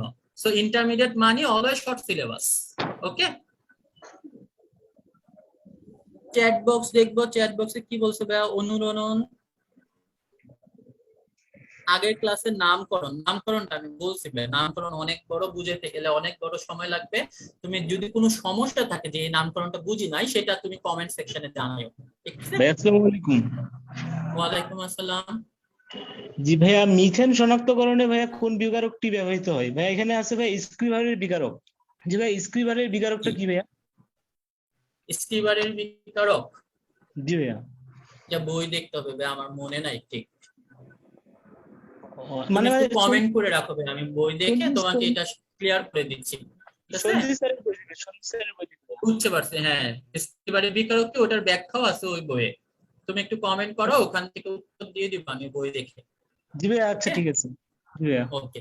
ভাইয়া, এই যে গতকাল কি আমাদের যে রাসায়নিক পরিবর্তনে পড়ালেন না, যে নির্দেশক সমক্ষার দুর্মুখার, ওখানে যে গ্রাফ ছিল নির্দেশকের, ওগুলো পরীক্ষায় আসবে না? গ্রাফ আসতে পারে, আমি গ্রাফ তো সিম্পলি বলছি পিএইচ কোনটা 7-এর কম হয়, পিএইচ কোনটা 7-এর বেশি হয়, গ্রাফে কিন্তু সেটাই বোঝানো আছে। ভাইয়া, গ্রাফ কি আমরা আঁকার সময় নিজের মতো মানিয়ে আঁকবো? নিজের মতো তুমি বুঝে নাও, বুঝলেই হবে। বুঝে 7-এর বেশি দেখাবা যখন ক্ষার হবে, আর 7-এর কম দেখাবা যখন সবল অ্যাসিড হবে, এইটাই, ঠিক আছে? জি ভাইয়া। আর ভাইয়া, গতকালকে টপিকে তো যে বিক্রিয়ার সমতাকরণ ছিল না, তো আজকে পরীক্ষায় সমতাকরণ ছিল না, সমতাকরণ গুলা বাদ দিয়ে পড়ো, কারণ হচ্ছে সমতাকরণ ঝামেলা। এবং তোমাদের ইন্টারমিডিয়েটে কি 3টা থেকে 3টা উত্তর দিতে হবে না 10টা থেকে 3টা উত্তর দিতে হবে বলো? 8টা থেকে 2টা।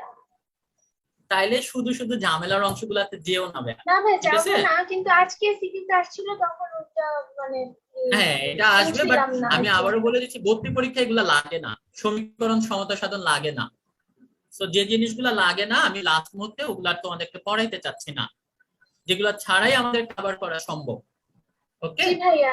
আর ভাইয়া, এই যে আমাদের যে মানে অধ্যায় গুলো পড়ানো হচ্ছে, এটা যে সিকিউ বোর্ডে আসে, এই সিকিউ গুলো ক্লাসে একটু মানে হালকা পাতলা একটু সলভ করাই দিলে ভালো হতো না? মানে একটু আইডিয়া। সেগুলো নিয়ে একটু পরে সলভ করানো হবে। তোমরা আগে আজকে যতটুকু পড়াচ্ছি এতটুকু শেষ করবে, তারপর তোমাদেরকে সিকিউ এর জন্য আলাদা করে হয়তো অ্যাটলিস্ট আমরা কোশ্চেন বা কাগজ, কিছু সহায়ক কাগজপত্র দিয়ে দিব তোমাদের, ঠিক আছে? আমি জিজ্ঞেস করতে চাচ্ছিলাম যে মানে কোন ধরনের সমগোত্রীয় শ্রেণীগুলো ইলেকট্রোফিলিক সংযোজন বিক্রিয়া দিবে, ওইটা একটু জানো। বুঝি নেবে, আবার বলো একটু কষ্ট করে। কোন ধরনের সমগোত্রীয় শ্রেণীর কার্যকরী মূলকযুক্ত যৌগগুলো এই প্যাটার্ন ফলো করে ইলেকট্রোফিলিক সংযোজনগুলো দিবে, আর কোনগুলো নিউক্লিওফিলিক? ইলেকট্রোফিলিক সংযোজন বিক্রিয়া দেয়। সংযোজন বিক্রিয়া হবে যে সকল কার্যকরী মূলকের দ্বিবন্ধন আর ত্রিবন্ধন আছে ওগুলা, ঠিক আছে? দ্বিবন্ধন আছে অ্যালকিন, অ্যালকাইন, তারপরে হচ্ছে অ্যালডিহাইড, কিটোন, এই যৌগগুলা সাধারণত সংযোজন ইলেকট্রোফিলিক সংযোজন বিক্রিয়া দিবে। ঠিক আছে? যাদের দ্বিবন্ধন অথবা ত্রিবন্ধন আছে তারা।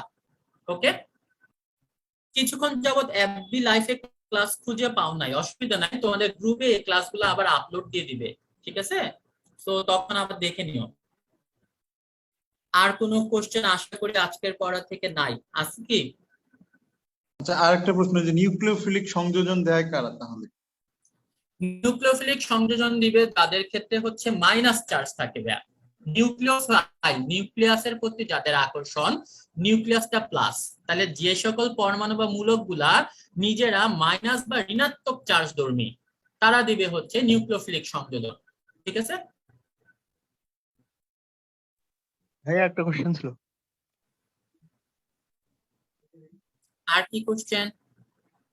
ভাই আমি মানে 2 দিন আগে জয়েন করছি তো ভাই, সেক্ষেত্রে মানে আগে যে এক্সাম গুলা হয়ে গেছে ওইটা কিভাবে দেবো? তুমি আগে ক্লাসগুলো করো ভাইয়া, ক্লাসগুলো করে তোমাদের গ্রুপ থেকে তোমরা এই কোশ্চেনগুলো ডাউনলোড করে নিতে পারবা। ডাউনলোড করে নিয়ে নিজের মতো বাসায় বসে পরীক্ষা দিতে হবে। যেহেতু অলরেডি এই পরীক্ষাগুলো হয়ে গেছে, তুমি কোশ্চেনগুলো ডাউনলোড করে নিও। ওকে, কোশ্চেন গুলা পাবো কোন জায়গায়? ওয়েবসাইটে পাবা অথবা আমাদের অফিস নাম্বারে ফোন দিয়ে ওরা তোমাদের হেল্প করে দিবে, কিভাবে কোশ্চেন পাইতে হবে ওরা বলে দিবে। ঠিক আছে? জি ভাই। হাসিম আলী ফেসবুক গ্রুপে একটা কোশ্চেন করছে, আমি একটু বলি ভাই, এইচএসসি এর জন্য অর্গানিক না পড়লে কি কোনো প্রবলেম হবে? একবারে বাদ দেওয়া উচিত না। তুমি অর্গানিক বাদ দিয়ে সাধারণত ভালো করতে পারবে না ভাইয়া। তো অর্গানিক একেবারেই পড়বা না এরকম হওয়া উচিত না এইচএসসি এর জন্য, ভর্তি পরীক্ষার জন্য তো অবশ্যই। ঠিক আছে? আর কি কোশ্চেন বলো? বা কার্বাইল আয়ন ওইটা একটু বললে ভালো হয়। কোনটা কার্বাইল, আবার বলো। কার্বাইল, কার্বনিয়াম আয়ন আর কার্বনায়ন, তাই তো? আচ্ছা, জি আমি ভাই। বলে দিই, কার্বনিয়াম আয়ন আর কার্বনায়ন এরাও এক ধরনের ইলেকট্রোফাইল ও নিউক্লিওফাইল, কিন্তু পার্থক্য হচ্ছে একক চার্জ। একটা একক ধনাত্মক আর একটা একক ঋণাত্মক। ইলেকট্রোফাইল পজিটিভ, কিন্তু সেটা +1 চার্জ হতে পারে, +2, +3 সব হতে পারে। কিন্তু যেটা একক ধনাত্মক সেটাকে বলা হচ্ছে কার্বনিয়াম আয়ন, আর একক ঋণাত্মক যেটা সেটা হচ্ছে কার্বনায়ন। ঠিক আছে? একক, এটাই পার্থক্যটা। একক ধনাত্মক আর একক ঋণাত্মক মূলকগুলোর নামই হচ্ছে কার্বনিয়াম আয়ন আর কার্বোক্যাটায়ন বা কার্বনায়ন। ওকে, আর কোনো কোশ্চেন আশা করি আর কারণ নাই। তাহলে আজকের মতো আমরা ক্লাস শেষ করি। আরো 2টা ক্লাস আছে জৈব রসায়ন, যেটা তোমাদের শর্ট সিলেবাসের বাইরে। ওই 2টা ক্লাসে আবার তোমাদের সাথে দেখা হবে। আর কোনো কোশ্চেন আছে কারো? সিকিউ এক্সাম বা রিটেন এক্সাম আজকে যতটুকু পর্যন্ত পড়াইছি, তোমাদের যতটুকু পর্যন্ত পড়া হয়ে গেছে এতটুকু ভিতর থেকে থাকবে। যেটা পড়ানো হয় নাই অ্যালকোহল থেকে পরের পর্যন্ত, ওখান থেকে কোনো কোশ্চেন তোমাদের থাকবে না। তাহলে আজকের মতো শেষ করে দেই। আসসালামু আলাইকুম সবাইকে, বেস্ট অফ লাক, ভালো থাকো, পড়াশোনা করতে। আমাদের জৈব যৌগ শর্ট সিলেবাসে যে টপিক আছে ওখান থেকেই কালকে কোশ্চেন হবে না সিকিউ? ইয়েস, ওখান থেকেই হবে, শুধু শর্ট সিলেবাস। ঠিক আছে? আমি আবারও বলে দিচ্ছি, সিকিউ এর জন্য লং সিলেবাস না, এমসিকিউ এর জন্য পুরো সিলেবাসটা দেখতে পারো। ভাই ওই যে ওই টপিক গুলো পড়লেই তো হবে না? ওই টপিকগুলো পড়লেই হবে, সিলেবাসে যেটা দেয়া আছে শুধু ওইটা। ওকে ওকে, তাহলে আজকের মতো ধন্যবাদ।